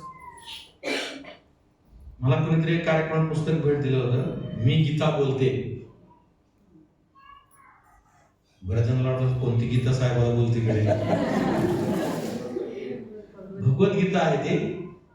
बऱ्याच जणांनी भगवद्गीतेवर पुस्तक लिहिले, पण ते दीप जैन नावाच्या लेखकाने मी गीता बोलते म्हणजे भगवद्गीता आपल्याशी बोलायला लागले अशा पद्धतीचं ते पुस्तक आहे. ते कोणतरी मला कार्यक्रमात दिलं होतं, मी लगेच ते वाचायला सुरू केलं.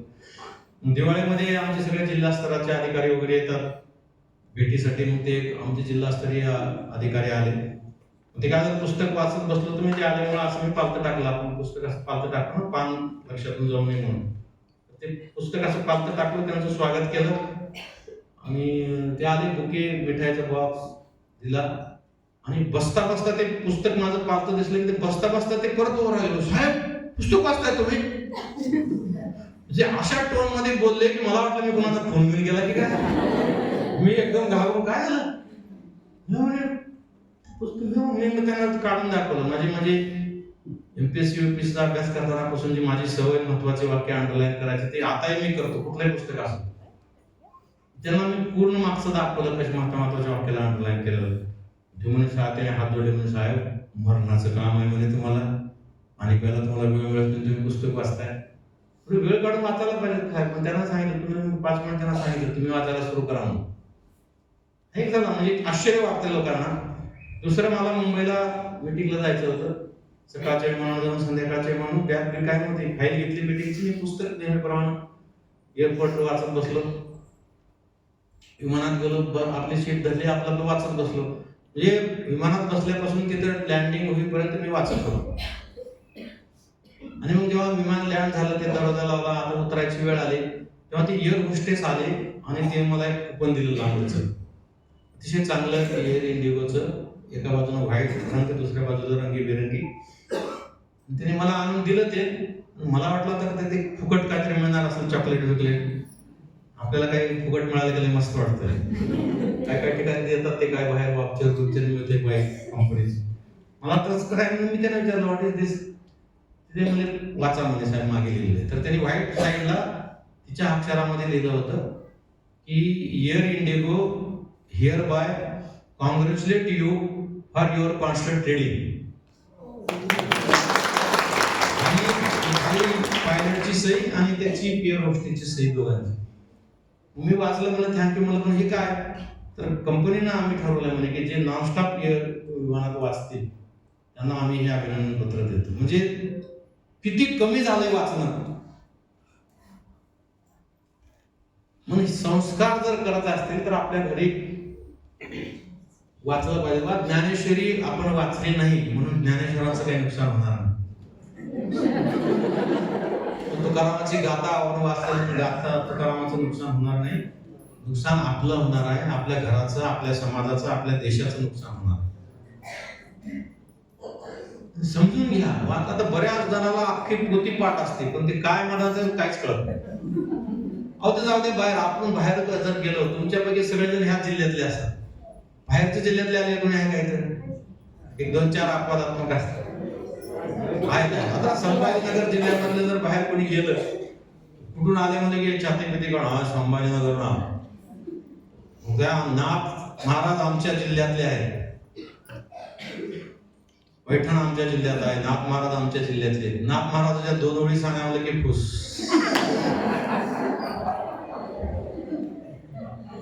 काय मला कळत नाही. म्हणजे आपल्याकडे एवढी ग्रंथ संपदा आहे, एवढं नॉलेज आहे, पण आपण करतो काय हा प्रत्येकाने प्रश्न स्वतःला विचारला पाहिजे, दुसऱ्याला नाही.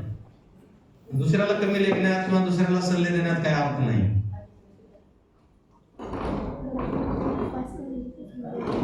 आणि म्हणून आध्यात्मिक ज्ञान संस्कारासाठी अतिशय महत्वाचं आहे. ते आपण दिलं पाहिजे, आपण घेतलं पाहिजे. मग हे घेत असताना आपल्याला काही गोष्टी, आपल्याही सवयी काही मोडल्या पाहिजेत. आपले काही व्यसन असतील तर ते कमी केले पाहिजे. आपण बरेच पालक मी बघितलेत, मुलासमोर तंबाखू सोडतात, टाळे वाजून तंबाखू खातात आणि पोराला सांगतात तंबाखू खाणे बरं लय वाईट असतं. स्वतः दारू पिऊन घरात झोलत येणार आणि मुलाला सांगणार दारू पिणं वाईट आहे. कुठले मुलं ऐकणार आहेत? म्हणून विद्यार्थ्यासोबत, आपल्याकडे जे शिक्षण घेणारे विद्यार्थी त्यासोबत पालकांना सुद्धा आपल्याला काही गोष्टी ट्रेन करायला लागणार आहे, जेणेकरून संस्कारक्षम विद्यार्थी घडवण्यामध्ये. तुम्हाला 1-2 उदाहरण सांगतो फक्त, आम्ही पुढच्या मुद्द्याला जातो. आम्ही एक नियम केला आता की विद्यार्थ्यांनी घरून निघताना आई वडिलांच्या पाया पडायचं, वडीलधाराच्या पाया पडायचं, शाळेत आल्यावर असेंब्ली झाल्यानंतर शिक्षकांच्या पाया पडायचं, मग बेंचवर बसायचं. प्रचंड बदल झाला विद्यार्थ्यांमध्ये. पालक भेटू सांगतात. आता ते अशी सवय लागली मुलांना की वडीलधारा कोणी भेटला की लगे हात जोडतात. आणि या एका नियमामुळं शेकडो विभक्त घरं एकत्र आले. तुम्हाला मी सांगतो, याच्या सक्सेस स्टोरी सुद्धा पेपरला आल्या. आजी आजोबा दुसरीकडे राहायचे, आई वडील दुसरीकडे राहायचे, हे पाया पडायचा आग्रह करायचे मुलं दररोज, हाणामाऱ्या व्हायच्या. मग ते नाईलाजाने त्याने जाऊन त्यांना घेऊन आले, ते कुटुंबी एकत्र झाले. मग असेच घरी गेल्यानंतर हातपाय धुणे, आता हातपाय धुणे, देवाला दिवा लावणे, उदबत्ती लावणे किंवा मेणबत्ती लावणे, हे पूर्वी आपल्याला थोडा वाटायचं, काय गरज आहे हातपाय धुवायचे. कोरोनाच्या काळामध्ये नका धुवू म्हणलं तर 4-4दा धुवायचे.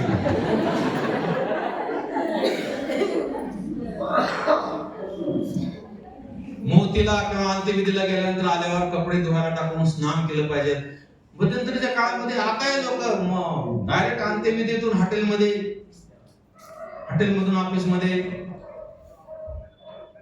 कोरोनाच्या काळामध्ये तर मोतीला जायचं बंद केलं लोकांनी, आणि गेले तरी आल्यावर स्वतः सहित गरम पाण्यामध्ये कपड्यासहित घालायचे 2-2दा. जुन्या लोकांनी जे काही केले त्याच्यामध्ये विज्ञान आहे. दुर्दैवानं तुम्हाला मला ते समजलेलं नाही. जेवताना पाट्यावर का बसलं पाहिजे, सायंकाळच्या वेळेस दिवा का लावला पाहिजे, घंटी का वाजवली पाहिजे, अगरबत्ती का लावली पाहिजे. हे लोकांना वाटते काय चाललंय, काय करतात, ते पुतळा आहे, तिथं मूर्ती आहे, ते कोण बघायला लागले. काही गोष्टी अशा असतात की आपल्या विचाराच्या पलीकडे असतात. जर ते आपण समजून नाही घेतलं तर आपण मुलांना काय डोंगलं समजावून सांगणार आहे. मार्केटमध्ये याचे सगळे पुस्तके मिळतात. आपल्या भारतीय परंपरेतल्या सगळ्या सणाच्या मागे काय विज्ञान आहे याची 4 प्रकाशकाचे पुस्तक मार्केटमध्ये आहे. आणायचे कोणी, वाचायचं कोणी, समजून कोणी घ्यायचं आणि मग सांगायचं कोणी. पूर्वी हिसाब नीतीच्या गोष्टी सांगितल्या जायच्या, आता बंद झाल्या त्या. ते कोल्हा खाली थांबला होता, कावळ्याच्या तोंडात मांस होता, कोल्हा स्तुती करायला लागला, कावळा किती छान गाणं गातो. कावळा पण त्या पुशारकीला पहाळला आणि गाणं म्हणायला सुरुवात केला. त्याच्या तोंडातला चुंचीचा तुकडा पडला, कोल्हा घेऊन गेला. कोल्हा बोलत नाही, कावळा बोलत नाही, सगळ्याला माहित आहे. परंतु त्या गोष्टीमधून जे ज्ञान मिळायचं, 4 घंटे लेक्चर देऊन एखादं ज्ञान मिळत नाही, 2 ओळीची गोष्ट सांगितल्यावर ज्ञान मिळतं. पण आज मी आमच्या प्रत्येक कार्यशाळेमध्ये आमच्या शिक्षकांना विचारतो, किती जणांकडे हिसाब नीतीचं पुस्तक आहे, तर एकही हात वर येत. तुमच्याकडे विचारत नाही, पाटील साहेब समोर बसले का वाचू नये आपण. त्या 140 गोष्टी आहेत,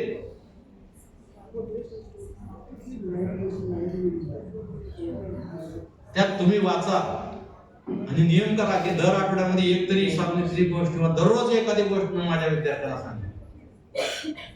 त्यातही काय मुलं फार हे झाले, ते हे प्रश्न विचारतील का कोल्हा कुठं बोलतो का, कावळा कुठं गातो का वगैरे असे प्रश्न विचारतात मुलांना.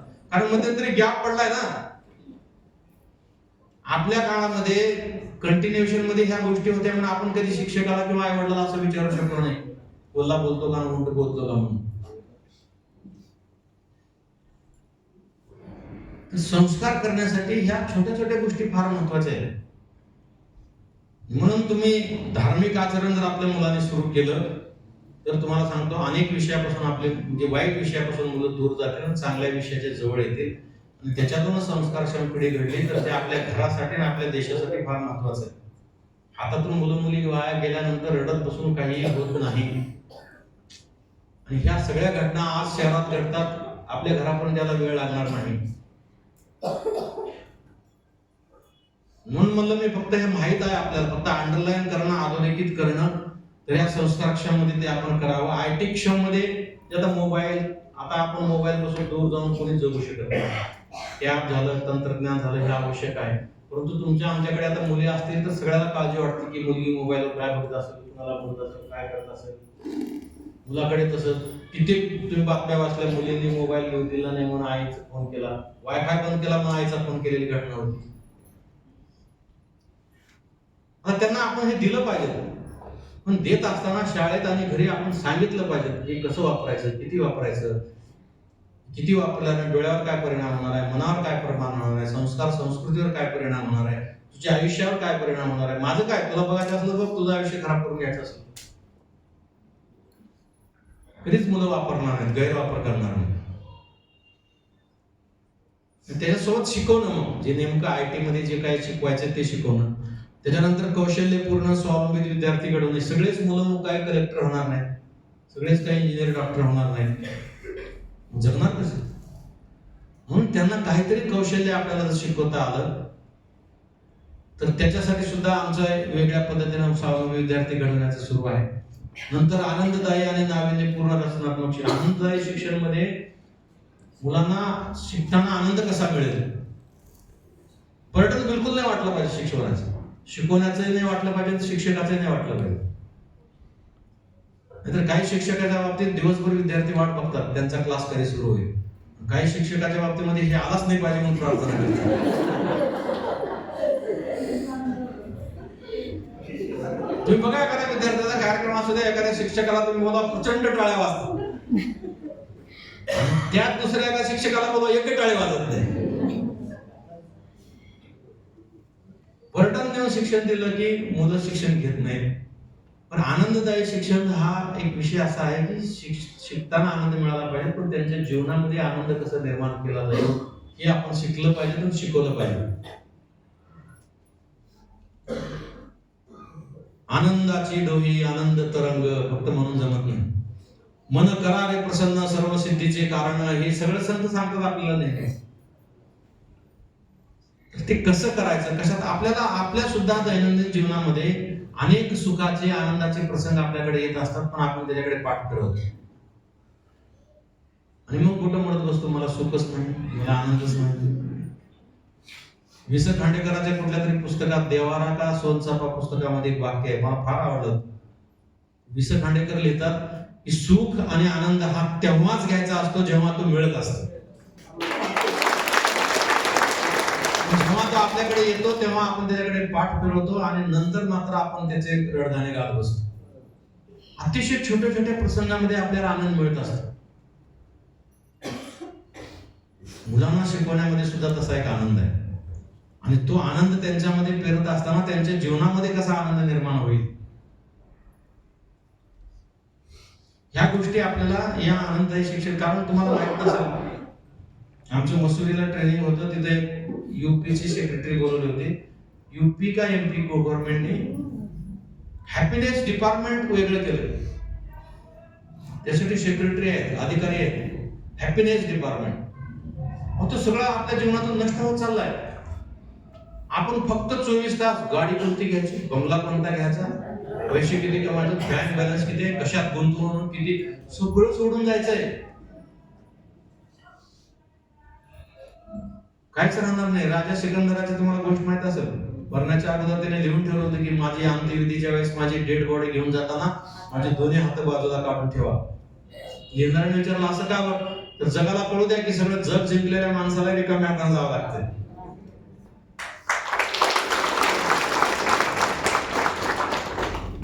ह्या गोष्टी आता नवीन पिढीतले जे मुलं आमच्याकडे येतात ना प्रशासकीय अधिकारी म्हणून, फार मला वाईट वाटतं. खूप जणांना मी रागवतो, खूप जणांना माझं काही देणं घेणं नसताना मी त्यांना बसून समजावून सांगतो, रातोरात कसं श्रीमंत व्हायचं हे ते. 20-20 वर्ष डिपार्टमेंट सेवा केली, आणखी आम्ही मर्सिडीज गाडी घ्यायचा विचार करू शकत नाही. 2 वर्ष सर्व्हिस मध्ये आले लोक मर्सिडीज गाडी घेऊन येतात आमच्या समोर.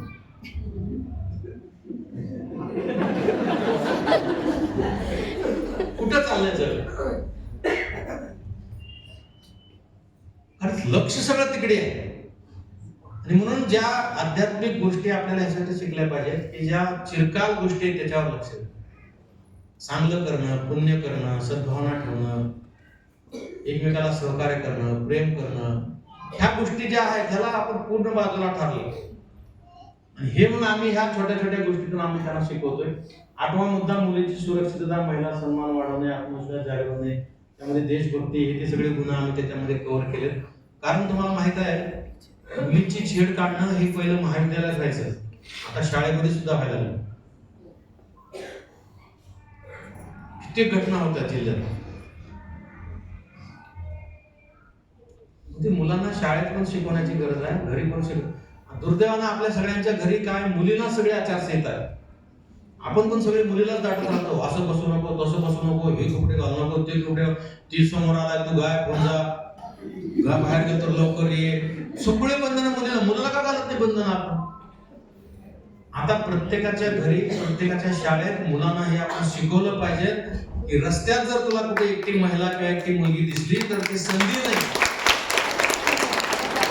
आणि बऱ्याच मुलांना मुलगी एकटी दिसली, अरे आपली संधी आहे, महिला एकटी दिसली, ते मुलांना आता आपण जाणीवपूर्वक शिकवलं पाहिजे की रस्त्यात एकटी मुलगी किंवा महिला दिसली तर ती तुझ्यासाठी संधी नाही, ती तुझी जबाबदारी आहे, तुला घरी सोडवायचं. अशा 5, 10, 25% टार्गेट त्यासाठी पोलीस आहे. पण आपण घरी मुलांना काहीच बंधनं घालत नाही, त्याच्यामुळे मुलांना असं वाटतं की मी म्हणजे स्वातंत्र्य आहे. आणि मुलगी मात्र सारखं बर्डन मध्ये असते. उशीर झाला की मुलीला टेन्शन, काही नको तसले कपडे घातलं तरी मुलीला टेन्शन, कुठं हॉटेलमध्ये चहा पाण्याला जरी गेलं तरी मुलीला टेन्शन. कशासाठी मुलीला टेन्शन एवढं? ती स्वतंत्र व्यक्तिमत्व आहे, तिला स्वतंत्रपणे जगू द्या, स्वतंत्रपणे राहू द्या, आणि तिला काही त्रास होणार नाही याची काळजी आपण घेतली पाहिजे. तर त्याच्यासाठी मुलांना शिकवलं पाहिजे. आणि हे जाणीवपूर्वक आपण केलं पाहिजे. आता जमाना बदललाय. आता एक काळ असा होता, सेक्स एज्युकेशनवर चर्चा करायची म्हणजे की लोक बोलायचे ते. आपल्या घरी सुद्धा लहानपणी वगैरे काही आई वडिलांना वगैरे बोलायचं असलं, काही गोष्टी असल्या तर आडट गोष्टी आहेत म्हणून ती वेगळे जाऊन बोलायचे. आता ह्या मोबाईलने, इंटरनेटने जे मोठ्या लोकांना माहित नाही ते लहान लोकांना सगळं माहित होऊन गेलं. त्यांच्यासमोर बोलायला तर काय कमीपणा करायचा आहे? त्यांना सांगितलं पाहिजे ओपनली ह्या गोष्टी अशा आहेत, त्याच्यापासून असा धोका आहे. आणि मग देशप्रेम, मित्रप्रेम, मातृपितृ प्रेम हे काय जमा होत चाललंय. नुसतं टेस्टसला आणि डीपीला फोटो ठेवला तिरंग्याचा म्हणजे देशप्रेम होत नाही. परवा युद्ध सदृश परिस्थिती निर्माण झाली होती. आपलं युद्ध होत होतं पाकिस्तान भारतचं. आम्हाला सगळ्या सूचना आल्या होत्या. पूर्ण देशभर टेन्शन होतं. पाकिस्तानने हमला करायचा निर्णय घेतलेला होता. खूप अंतर्गत गोष्टी ज्या बाहेर आम्हाला बोलता येत नाही, ते आमचं डे नाईट काम चालू होतं. आम्हाला शहरातल्या सगळ्या लाईट बंद करायच्या होत्या. जर विमान वरून गेलं तर खाली शहर आहे हे दिसता कामा नये, याच्यासाठी 100% लाईट बंद झाल्या पाहिजेत. तर त्याचं रिहर्सल आम्हाला घ्यायचं होतं अगोदर. त्याची तयारी आम्ही करत होतो. बाकी बऱ्याच गोष्टी होत्या. तर मग आम्हाला कॅन्टोन्मेंट बोर्ड आर्मी हेडक्वार्टरवरून सांगण्यात आलं की आपल्याकडे ब्लड फार कमी आहे. म्हणून मी आमच्या ऑफिसच्या लोकांना बोलून, जिल्हा आरोग्य अधिकाऱ्यांना, सिव्हिल सर्जनला बोलून आम्ही ब्लड डोनेशन कॅम्प ठेवला होता. तुम्हाला सांगतो 40 लाख लोकसंख्या आहे जिल्ह्याची. त्यावेळेस सगळ्यांच्या मोबाईलवर स्टेटसला आणि डीपीला तिरंगा होता. आणि रक्तदान शिबिरामध्ये रक्त किती जमा झालं? 50 बाटल्या. ह्याला देशभक्ती म्हणतात.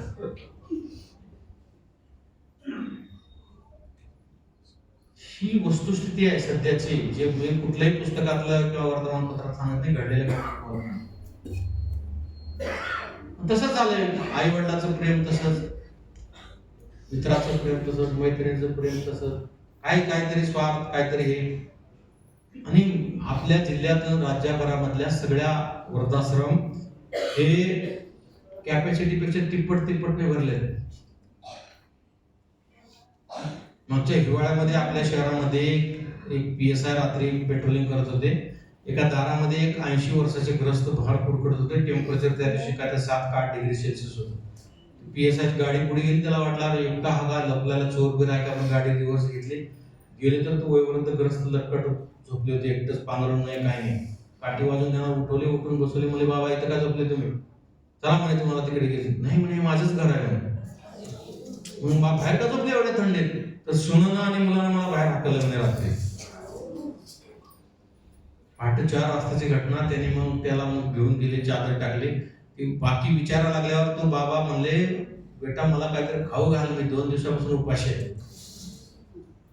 तर पहाटे 4 वाजता ते काही मिळत नव्हतं. रेल्वे स्टेशनला कॉन्स्टेबलला पाठवलं, वडापाव वगैरे काहीतरी घेऊन आला, त्याला खाऊ घातले. मग विचारले काय झालं, तर असंच झालं. मग त्याने ते दार वाजवले. मुलगा दार काढायला कानपटात एक ठेवून दिली. बाबाला, तो जन्म दिलेल्या बाबाला लहानपणाचं मोठं केलेलं तू असं ठेवतो का वगैरे. त्या दिवशी त्याने ते हे केले, घेतले घरामध्ये, माफी मागितली. आता ते नंतर काय झालं मला माहित नाही. पण नंतर आमची चर्चा झाली. नंतर 4 दिवसांनी ती पेपरला पण बातमी आली. असंख्य घरामध्ये हे चाललंय सध्या. आज जर आपण मुलांना जर चांगले संस्कार नाही दिलं तर उद्या आपला नंबरही वृद्धाश्रमातच आहे. वाईट वाटण्यासारखं काही नाही, कटू आहे पण सत्य आहे. आणि म्हणून शाळा आणि घर जिथं संस्काराची खाण आहे तिथं आपण हे संस्कार दिले पाहिजेत. त्याच्या माध्यमातून मुलीचा संस्कार, मुलीचा सन्मान, आत्मविश्वास 90 वैयक्तिक प्रोत्साहन सुप्त गुण शोधणे हा विषय आम्ही वेगळ्या पद्धतीने घेतोय. आणि अनेक मुलांमध्ये काही ना काहीतरी गुण असतात. जिल्हा परिषद शाळेमध्ये अनेक मुलं अत्यंत चांगल्या कविता लिहितात, अत्यंत चांगले काष्ठशिल्प तयार करतात, अत्यंत चांगले भारुड गातात. तर ज्यांच्यामध्ये जो गुण आहे तो आम्ही आयडेंटिफाय करून त्यांना खतपाणी घालतो. कारण तो जर गायक होणार असेल तर त्याला इंजिनियर हो म्हणून सांगून काही उपयोग नाही. तुम्ही तारे जमी पे पिक्चर सगळ्यांनी बघितलाय, 3 इडियट पिक्चर तुम्ही सगळ्यांनी बघितलाय. बघितला नसेल तर हे दोन्ही पिक्चर तुम्ही बघा, म्हणजे आपल्या पण डोक्यात लक्ष प्रकाश पडेल की आपण कसं जबरदस्ती मुलांना वाया घालतो. ते आम्ही करतोय. आणि शेवटचा जो मुद्दा आहे नवशिक्षण पद्धती, अद्ययावत शिक्षण पद्धतीमध्ये आमूलाग्र बदल होतोय महिन्यागणिक. एक तो अडॉप्ट करणं शिक्षकांना बंधनकारक केले. दुसरं आपण अकॅडमिक पुस्तकात जे आहे ते शिकवतो, कारण आपल्याला ते आपला आदेश आपल्याला आहे की पुस्तकात जे आहे ते शिकवा. बालभारती असेल, NCERT असेल, आणखी कुठलेही असतील संस्था त्यांच्या पुस्तकात जे आहे ते आपण शिकवतो. पण त्याच्या अवतीभोवतीचं काय शिकवतो का आपण हे शिकवलं पाहिजे. उदाहरण सांगतो मला, राज्यशास्त्र आपण शिकवतो, नागरिक शास्त्र शिकवतो. 10 वर्षापूर्वी बालभारती किंवा NCERT पुस्तकं काढलेले. ह्या 10 वर्षामध्ये किती घटना दुरुस्त झाल्या, किती बदल झाले राजकीय क्षेत्रामध्ये हे कोण सांगणार? किंवा विज्ञान आपल्याला आहे, आपल्याकडे H2O+O2 H2O म्हणजे पाणी, हे सगळे सूत्र आहेत ते आपण त्यांना शिकवतो. पण ते पुस्तक छापल्यापासून आजपर्यंत किती रिसर्च पेपर पब्लिश झाले, किती त्याच्यामध्ये बदल झाला. ठीक आहे, आपल्याला वाचायला वेळ नाही, आपण तेवढं खोलात जाऊ शकत नाही, परंतु त्याच्या अनुषंगानं त्याच्या अवतीभोवती आता मंगळावर आपण पहिल्यांदा गेलो. आपण सगळे ग्रह शिकवत असताना मंगळावर आपण गेलोय. मंगळावर आपण जाण्यानं जागतिक लेवलवर आपलं काय हे झालंय हे आपण सांगू शकतो. डेली वर्तमानपत्रातल्या येणाऱ्या घटना आपण सांगू शकतो. तर हे अद्ययावत ज्ञान शिक्षकांना सुद्धा व्हावं, याच्यासाठी सुद्धा आम्ही हा 10वा मुद्दा या दशसूत्रीमध्ये इन्क्लूड केलेला आहे. आणि ह्या 10 सूत्राच्या माध्यमातून आपण विद्यार्थ्यांच्या सर्वांगीण विकासासाठी आरोग्य, संस्कार, संस्कृती, अभ्यास, कौशल्य, रिस्पेक्ट इतरांचा, देशप्रेम, मातृभक्ती, पितृभक्ती, या सगळ्या गोष्टी आपण हळूहळू त्याच्यात पेरतो आहोत. आणि ह्याचे रिझल्ट जे आहे ते मला मिळणार नाही. मी काय आणखी एखाद्या वर्षात 6 महिन्यात बदली होऊन जाईल, मी दुसऱ्या जिल्ह्यात जाईल. पण आमच्या जिल्ह्यामध्ये, या आपल्या जिल्ह्यामध्ये ह्याचे रिझल्ट 1-2 वर्षांना खूप चांगल्या पद्धतीने मिळत आहे. ठीक आहे, आता सोलापूरला चांगल्या पद्धतीने मिळायला लागली. आणि तसं पाटील साहेबांची जी इच्छा होती की ह्या गोष्टी आपल्याकडे पण अधोरेखित झाले पाहिजेत. कारण तुमच्या शाळेचं, तुमच्या संस्थेचं जे नाव सध्या आहे ते आणखी उच्च दर्जावर कसं केलं पाहिजे. एका बाजूने एक उच्च दर्जात जाणार आहे कारण तुम्ही जशी मेहनत करताय, परंतु ते करत असताना त्या मुलांचं आयुष्यात सोनं झालं पाहिजे. उद्या त्याने अभिमानानं सांगलं पाहिजे की मी भोंडवे पाटील पब्लिक स्कूलमध्ये शिकलो. याच्यासाठी आपल्याला थोडी मेहनतच करावं लागणार आहे, ही काही जादूची कांडी नाही. आणि समाजासाठी का, आता माझा आज सुट्टी आहे, मला मी घरी बसलो असतो, मला कोणी विचारलं असतं 8 वाजल्यापासून पाटील साहेबांनी 8:30 शिवाय दिली, 9 शिवाय दिली, मी आलो नसतं पाटील साहेब मला काही विचारू शकले नसतं. पण काहीतरी समाजाप्रती आपण देणं लागतो, तसं मुलाप्रती आपण देणं लागतो, कारण आपण त्यांचे गुरु आहोत. म्हणून या भावनेतून आपण जर काम केलं तर मला वाटतंय निश्चितपणे आपल्याकडून काम नाही. तर मग आपलं काय, आपण कॉमन मॅन आहे, तुम्ही आम्ही सर्वसामान्य व्यक्ती आहोत, आपण काही मोठी लोक नव्हतो. पण आपल्या जन्म आणि मृत्यूच्या प्रवासामध्ये आपण काहीतरी चांगलं केल्याचा आनंद पण आपल्याला मिळाला पाहिजे. तर का जन्मलं माहित नाही, का जगला माहित नाही, उद्या का मेला माहित नाही. वावा पाटणकर नावाचे एक मराठी शायर आहेत, खूप छान मराठी शायरी लिहिली त्यांनी खूप वर्षापूर्वी. त्यात एका ठिकाणी म्हणतात, शब्द ही या पौरुषाचा बोललो नाही कधी. पौरुष म्हणजे कर्तृत्वाला म्हणजे महिलांसाठी सुद्धा ते लागू होते. शब्द ही या पौरुषाचा बोललो नाही कधी, जगलो असा चुपचाप जसा जन्मलो नाही कधी. दीर्घायुष्याचे मर्म माझ्या कळण्या सोपे नव्हे, मृत्यूचे वाटले की याला हाती लावू नये. अशा पद्धतीने जगण्यापेक्षा काहीतरी आपल्याला जे काही मिळालंय करायला. आणि मग दुसरा एक महत्वाचा, कारण तुम्ही जास्तीत जास्त महिला येत आहेत म्हणून पाटील साहेब मानले म्हणून सांग, आपल्याला काम करत असताना अनेक अडचणी येतात. लोक नाव ठेवतात, टोमणे देतात, कॉमेंट करतात. त्याचा त्रास होतो. घरी लोक आपल्याला कधी कधी जाब विचारतात. घर टू शाळा ह्या प्रवासामध्ये आपल्याला अनेक अडचणीला सामोरं जावं लागतं. असं आहे म्हणून मग आपण काम करायचं सोडून द्यायचं का? एक कल्पना करा की सावित्रीबाई फुलेवर शेण टाकले, विष्ठा टाकले, त्यांचं नाव कोणाशी जोडले, काय काय आरोप त्यांच्यावर केले, किती लोकांनी त्रास दिला. पण तो त्रास बघून जर सावित्रीबाई फुले घरात बसले तर आज तुम्ही एक जण तरी दिसले असते का?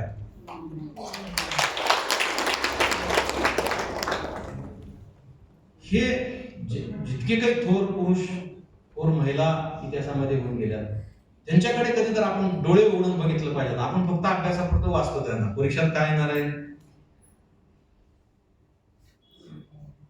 आता त्यांचं जर चरित्र वाचलं तर आपल्या लक्षात येतं की या लोकांनी एवढं केलं. मी आमच्या अधिकारी कर्मचाऱ्यांच्या मीटिंग मध्ये शेकडो मीटिंग आम्हाला घ्यावं लागतात. मी माझं 75% वेळ मी प्रशासकीय मीटिंग घेतो, राहिलेल्या 25% मध्ये प्रबोधन करत राहतो. मी त्यांना एकच प्रश्न विचारतो की तुम्ही एवढे TEDA बिल घेता, बोगस काम न करता बिल काढता, एवढा पगार तुम्हाला मिळतो, एवढं मानधन मिळतं, मला सांगा गाडगेबाबाला कोण TEDA देत होतं? तुकडोजी महाराजला कोण TEDA दिला? महात्मा फुलेला कोण बाबासाहेब आंबेडकरला कोण TEDA दिला होता का? तुम्ही आम्ही तर नशिबान आहे, आपल्याला पगार म्हणून जनसेवा करायची ते तुम्ही नीट करत नाही. ती केली पाहिजेत, कारण शेवटी कसं आहे, एक एक दिवस आपला आयुष्यातला कमी होत जातो आणि आपलं घर, आपला संसार, आपला प्रपंच सांभाळता सांभाळता आपल्या आधीच नाकीनं वाढलेलं असतं. परंतु ते करत असताना आपलं जे काही उत्तरदायित्व आहे, ते शिक्षक म्हणून असेल, शिक्षिका म्हणून असेल, अध्यक्ष म्हणून असेल, अधिकारी म्हणून असेल, त्याच्याकडे दुर्लक्ष होता कामा नये. आणि आपण तर सगळ्यात पवित्र क्षेत्रामध्ये काम करतोय. मला तर नेहमी शिक्षकांचा हेवा वाटतो. मी जर जिल्हाधिकारी झालो नसतो तर मी शिक्षक झालो असतो. मला शिकवायला मी आधी शाळेला भेट दिल्यावर एखाद्या वर्गात 5-10 मिनिट काय शिकवतो. अनेक शिक्षकांच्या मी चुका काढतो बोर्डावर लिहिलेल्या. आणि आमच्याकडचे बऱ्याच शिक्षकांनी मराठीचं ज्ञान नाही, धड मराठी नीट येत नाही, धड हिंदी धड येत नाही, धड इंग्लिश धड येत नाही. येत नाही ते जेवढे येते तेवढे चांगले तर आले पाहिजेत. हिंदी बोलायला जातात, जोर से भाग रहा था धपकन पड्या, डाळ की सांड्यान रोटी पड्या. मराठीतील अनेक शब्द ते कचरा करून टाकलेला असतो. फार मनस्ताप होतो, पण मी आता सुधारायला लागलो, शिकवायला लागलो. मला जेवढं मी काय फार ज्ञानी आहे, मी काय फार हुशार आहे म्हणून सांगत, जे जे आपण अशी ठावे ते इतराशी सांगावे, शांती करावे सकल जन हे जे संत म्हणतात, त्याप्रमाणे आपल्याला जी माहिती आहे ते दुसऱ्यांना सांगून. म्हणून मी सुरुवातीला म्हणलं होतं की फक्त अंडरलाईन करायचं माझं काम आहे, अधोरेखित करायचं काम आहे, ज्ञान किंवा सल्ला. म्हणून मी हा आरसा तुमच्या समोर ठेवला ते बातम्याच्या रूपाने. आणि हा फक्त शाळेपुरता विषय नाही आहे, हा आपल्या घरासाठी सुद्धाचा विषय. आपण चिंतन म्हणून केलं पाहिजे. कुठेतरी आपण कळत न कळत दुर्लक्ष करतो का? कळत न कळत आपल्यामुळे असं होतं का? कळत न कळत घरातल्या टीव्हीमुळे, चॅनलमुळे आपल्या घराचा काही परिणाम होतात का? आपल्या घरी आपण किती ग्रंथ वाचतो, आपल्या घरात किती आध्यात्मिक वातावरण आहे? मला सांगा, 24 तास आपल्याला मिळतात दिवसातले, 24 तासातला एक तास आपल्याला अध्यात्माला द्यायला काय अडचण आहे? 1 तास आपल्या आरोग्याला द्यायला काय अडचण आहे? 22 तास आहेत ना तुम्हाला, काय ते घाणं घालायचे घाला, ते सुद्धा होत. म्हणून या दृष्टिकोनातून तुम्ही सर्वांनी चांगलं काम करावं अशी माझी आपल्या सर्वांना आव्हान आहे. जाता जाता फक्त आता आरोग्याचा विषय निघाला म्हणून आरोग्याच्या बाबतीमध्ये एक तुमचं आरोग्य सुद्धा सगळ्यात महत्वाचं आहे. तुम्हाला शाळा सांभाळायची आहे, घर सांभाळायचे आहे, स्वतःचं आरोग्य पण तेवढंच महत्वाचं आहे, ते पण सांभाळलं पाहिजे. अनेक ताणतणाव दिवसभरामध्ये आपण घेतो. माझ्या फेसबुकला ताणतणाव मुक्तीवर माझं व्याख्यान आहे 50 मिनिटाचं. MPSCचा निकाल लागल्यावर 10 मुलांनी आत्महत्या केली 2022ला. तेव्हा मला 100 फोन आले महाराष्ट्रातून की तुम्ही काहीतरी बोला तुमच्या फेसबुक. माझी काही सवय नाही फेसबुकवर काही बोलत नाही, म्हणून मी ते केलं होतं. 10,000 मुलांनी ते बघितलं होतं. छोट्या छोट्या घटना घडल्या की आपण ताणतणाव घेऊन आपलं शरीर खराब करून टाकतो. मी तुम्हाला सांगतो की मला पण दिवसभरातून 10 वेळेस त्याच्यातून जावं लागतं. म्हणून आरोग्याच्या बाबतीमध्ये when health is question, when health is question answer is answer. सरस्त्रीच्या पुस्तकात वाचलं होते. When health is question answer is answer. Answer is answer म्हणजे काय? ANSWER. ए म्हणजे इयर. मोकळ्या हवेमध्ये जितकं तुम्हाला फिरता येईल तेवढं फिरा, जिथे जिथे वेळ मिळते तिथं. शुद्ध हवा आपल्यावर गेली पाहिजे म्हणून इयर.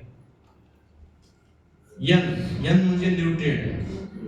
जे काही तुम्हाला आता मुलांच्या बाबतीत सांगितलं तेच आपल्याला लागू आहे. न्यूट्रिएंट जे काय ते आपण खाल्लं पाहिजे. यस म्हणजे सनलाईट. कोणत्या ना कोणत्या मार्गाने सकाळचा सूर्यप्रकाश आपण अंगावर घेतला पाहिजे. व्यायाम करा, स्विमिंग करा, उन्हात काय बाग बगीचा असेल तर बाग बगीचा करा, काहीच नसेल तर कुठेतरी कोपऱ्यात खुर्ची घालून ऊन अंगावर जाऊ. ANSW water. आपण जनरली ताण लागल्यावरच पाणी पितो. जितकं पाणी पिलं तितकं शरीराला चांगलं असतं. काय काय लोक बाटलीचं पाणी संपत आहे म्हणून पित नाही. काय लोक वॉशरूमला जावं लागते म्हणून पाणी पित नाही. काय लोक बसल्या ठिकाणी आता कोण पाणी आणून देईल, कोण घ्या म्हणून पित नाही. म्हणून W हे वॉटरचं लक्षात घ्यायचं. नंतर ई फॉर एक्सरसाइज. जे काय तुम्हाला करायचं आहे, वॉकिंग, सायकलिंग, योगा, जे काही तुम्हाला या एक्सरसाइज मधलं करायचं आहे ते तुम्ही केलं पाहिजे दररोज, न चुकता, सकाळ किंवा संध्याकाळ. काहीच न करता तर झुंबा तर करू शकतो. एक्सरसाइज हे केलं पाहिजे. आणि शेवटचा आहे आर. आन्सरचा शेवटचा शब्द आर आहे, तो रिलॅक्सेशन. ज्याच्यात काय रिलॅक्सेशन मिळते ना, खूप लोक काय दाबून करत. मला समजा मंदिरात जाणं समाधान वाटते, मी कधीच लागत नाही. माझी दिव्याची गाडी असली, बॉडीगार्ड असला, पोलीस असला, मी थांबतो, मंदिरात जातो, 2 मिनिट बसते, काय लागत. पण आजकाल हे पण झाले, मंदिरात जाणे लोकांना कमीपणा वाटायला लागला. त्या उपाध्यायाच्या व्याख्यानामध्ये मी ऐकलं होतं, पुण्यात ते दगडूशेठ हलवाई गणपतीच्या बाजूला बसले होते. मुलं मुली शाळेत कॉलेजला जाणारे तिथे थांबायचे, दर्शन करायचे. ते स्कूटर थांबवायचे, स्कूटरवर असे करायचे गणपतीला. ते गेलं, दुसरी मुलगी आली, स्कूटर थांबवले, मास्क खाली केला. हिने विचारलं, मित्र हे मास्क खाली काढलं, ते गणपतीला कळलं पाहिजे ना हे आहे. त्याच्यानंतर दुसरे तो आले, स्कूटरवर 2 मुली, तिने थांबवल्या, पुढची नमस्कार केला, मागचीने नमस्कार केला, असं केली. त्याने विचारलं ते उपाध्याय, ही असं का केली? हे प्रदक्षिणा घातली म्हणजे काय दर्शन आहे. देवाची या द्वारी उभा क्षणभरी, त्याने चारी मुक्ती साधे, असं नाही म्हणत. रिलॅक्सेशनचं आपल्याला गाणे ऐकल्या नव्हते, गाणी म्हटल्या नव्हते. म्हणजे आपण काही लता मंगेशकर नाही की किशोर कुमार नाही, जसं आले तसं म्हणलं पाहिजे. आणि रिलॅक्सेशन मित्राला भेटल्या नव्हते, मैत्रिणीला भेटल्या नव्हते. पुस्तक ज्याच्यानं आपल्याला आनंद मिळतो त्या गोष्टी आपण केल्या पाहिजेत. दुनिया गई भाड में, हम गई पहाड.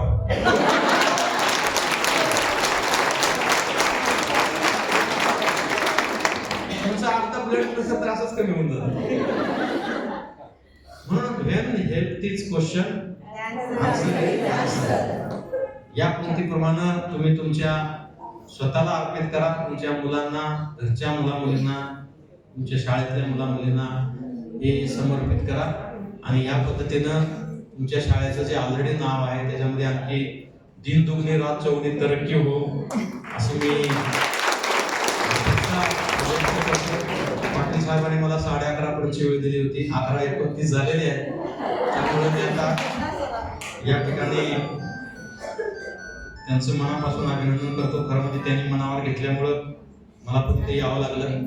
त्यांची पण एक तळमळ होती की माझी शाळा आहे, माझ्या शाळेतल्या सर्व, कारण त्यांनी ऐकलं होतं इथं आमच्या जिल्हा परिषदचा कार्यक्रम, आणि तेव्हापासून त्यांचा आग्रह होता, म्हणून त्यांनी आग्रह केला. अजून एक आग्रह आहे, पालक सभा घ्या. पालक सभा आमच्या रेग्युलर चालू आहेत, परंतु किती कुठल्या ठिकाणी आता एक 5,000 पालकांची सभा असतो.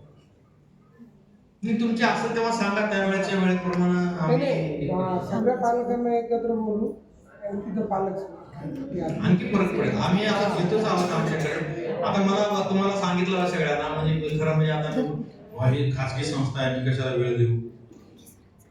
संकुचित विचार केला असता तर मी म्हणलं असतं माझ्या जिल्हा परिषदचं काम चाललंय मी काय, पण मला आज ही तुमची 4थी शाळा आहे साहेब.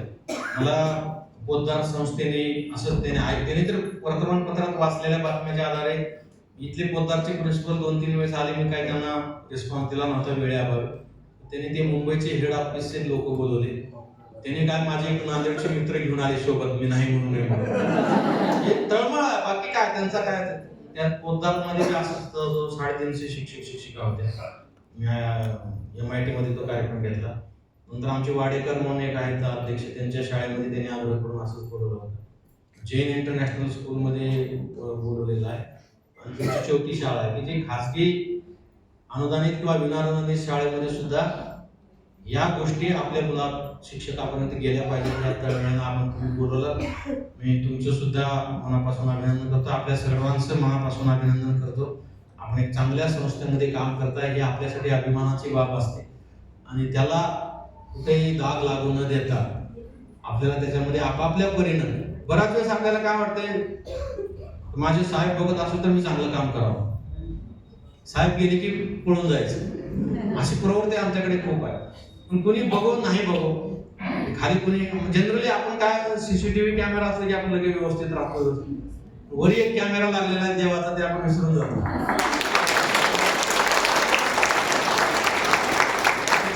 आपण चांगलं केलं, कोणी बघो, कोणी आपल्याला नाव ठेवो, कोणी आपल्याला बक्षीस देऊ, काही आपल्याला आत्मिक समाधान हे सगळ्यात मोठं समाधान असतं. आणि आज नाही म्हणजे आपण सेवानिवृत्ती होणार आहे का, तुम्ही कायमस्वरूपी ठेवणार आहे? सेवानिवृत्त होणारच आहे. सेवानिवृत्तीच्या नंतर जेव्हा आपला आयुष्याचा आनंद जवळ येतो तेव्हा फार म्हणजे तुम्हाला बोललं तर कदाचित राग येईल किंवा कदाचित वाईट वाटेल, परंतु अंत्यसमय फार वाईट असतं. आज आपण पदावर आहेत, कामावर आहेत, आपल्याला सगळ्याला मान पान आहे. एकदा रिटायर झालं ना, बाहेरचे लोक सोडून द्या, घरचे लोक विचारायचे. ही परिस्थिती आहे आणि मी माझ्या लोकांना सांगतो आणि मी पण मला ठाम बजावून ठेवलेलं आहे. अवतीभोवती तेच आहे. आणि मग त्यावेळेस आपल्यासोबत काय राहते तर आपण केलेलं काम, आपले विचार, आपले आचार, आपल्याला कोणी चांगलं म्हणलंय, आपल्याबद्दल कोणी चांगलं बोललंय, हे आपल्याला त्यावेळेस सगळं आठवत राहतं.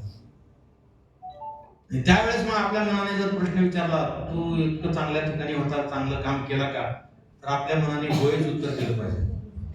जर नाही उत्तर मिळालं ना, मग त्यावेळेस धरणीमाय जागा देत नाही, कारण परत आपण ह्या पदावर येऊ शकत नाही. मग आपापल्या परीनं जे काही करता येईल, म्हणजे मी तर म्हणतो ह्या समाजसेवेच्या कामामध्ये, घर, राष्ट्र, देश घडवण्याच्या कामामध्ये प्रत्येकाने सिंहाचा वाटा उचलला पाहिजे. सिंहाचा वाटा उचलता येत नसेल, खारीचा वाटा तरी उचलला पाहिजे. खारीच्या वाट्याला काय अडचण. त्यामुळं आपण सर्वांनी या दृष्टिकोनातून काम करा. तुमचे अध्यक्ष चांगले, तुमची कमिटी खूप चांगली आहे, खूप नामांकित मंडळी येते. ठीक आहे, संस्थेचे काय चालत असतात, पुढे दोन्ही मागे पुढे, आपल्या गोष्टी बऱ्याच मनासारख्या होत नाहीत, हे सगळ्या ठिकाणी चालत असतं. त्याला पकडून ठेवून बाकी चांगल्या गोष्टी सोडून देण्यामध्ये काय अर्थ नसतो. त्या योग्य वेळी योग्य पद्धतीने होत असतात. त्यामुळं आपल्या मनासारखं झालं नाही म्हणून त्याचा परिणाम विद्यार्थ्याच्या शिक्षणावर होऊ देणार, एवढंच सांगायचं. मला इथं माझा कोणीही नातलग या जिल्ह्यात शिकत नाही. तुम्हाला वाटलं असेल तुमचे पोरं पोरी इथं शिकत असतील म्हणून हे मरमर करायला जाईल, असं काही नाही. त्यामुळं त्यांच्यासाठी तुम्ही हे करा. आणि तुमच्या या दशसूत्रीच्या साठी तुम्हाला जर काही तुमच्या संस्थेला किंवा तुम्हाला व्यक्तिक म्हणून काही उपक्रम करायचा असेल किंवा तुमची काही संकल्पना असेल तर तुम्ही कधीही मला भेटू शकता, मला बोलू शकता. या विषयासाठी मी ओपन टू ऑल आहे. मी कुठल्याही प्रोटोकॉल मध्ये ठेवला नाही. माझ्या PA आणि बॉडीगार्डला सांगून ठेवले, शिक्षण क्षेत्रातला कुणी आला तर सरळ माझ्याकडे घेऊन यायचं. अनेक शिक्षक शिक्षिका संस्थेचे लोक येतात, काहीतरी त्यांचा प्रॉब्लेम असतो किंवा ह्याच्यात काहीतरी मॉडिफाय करायला सांगतात. चांगलं वाटलं मी स्वीकारतो, नसेल त्यांना सांगतो हे असं नाही करता येत वगैरे. तर तुम्ही चांगलं करा. तुम्ही व्यक्ती म्हणून पण तुम्ही काहीतरी करायचा प्रयत्न करा.